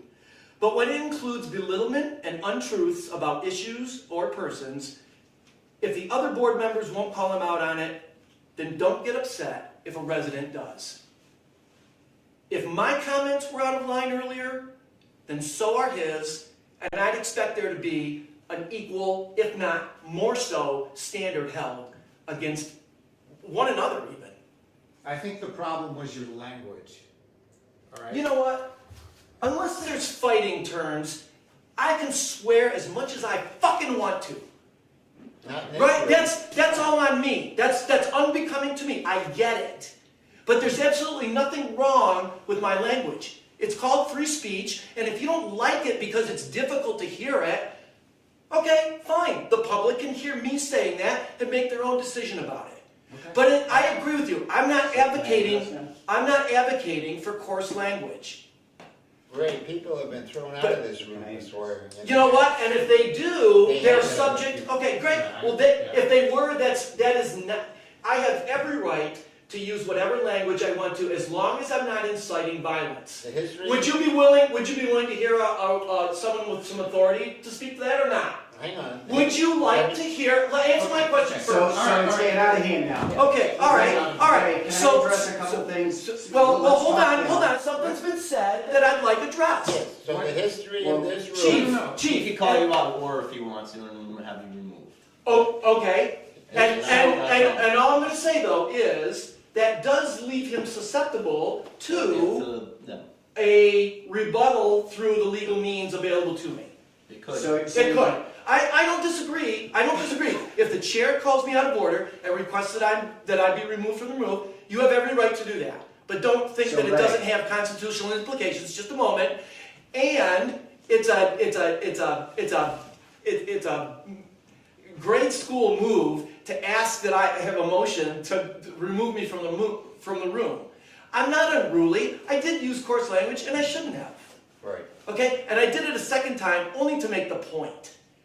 You know I don't normally talk like this. All of you know me at least a little bit. I'm totally frustrated with what I see going on here. And I'm very frustrated about my real issue was this disparagement that happens in public about persons and issues, untruths that are being told, so on and so So Ray, forth. can I get to that? What did I say that was untrue? Point out one thing that I said that was untrue. Tonight or ever? About Mr. Butler, point out one thing that I said that was untrue. Okay. When you publicly say that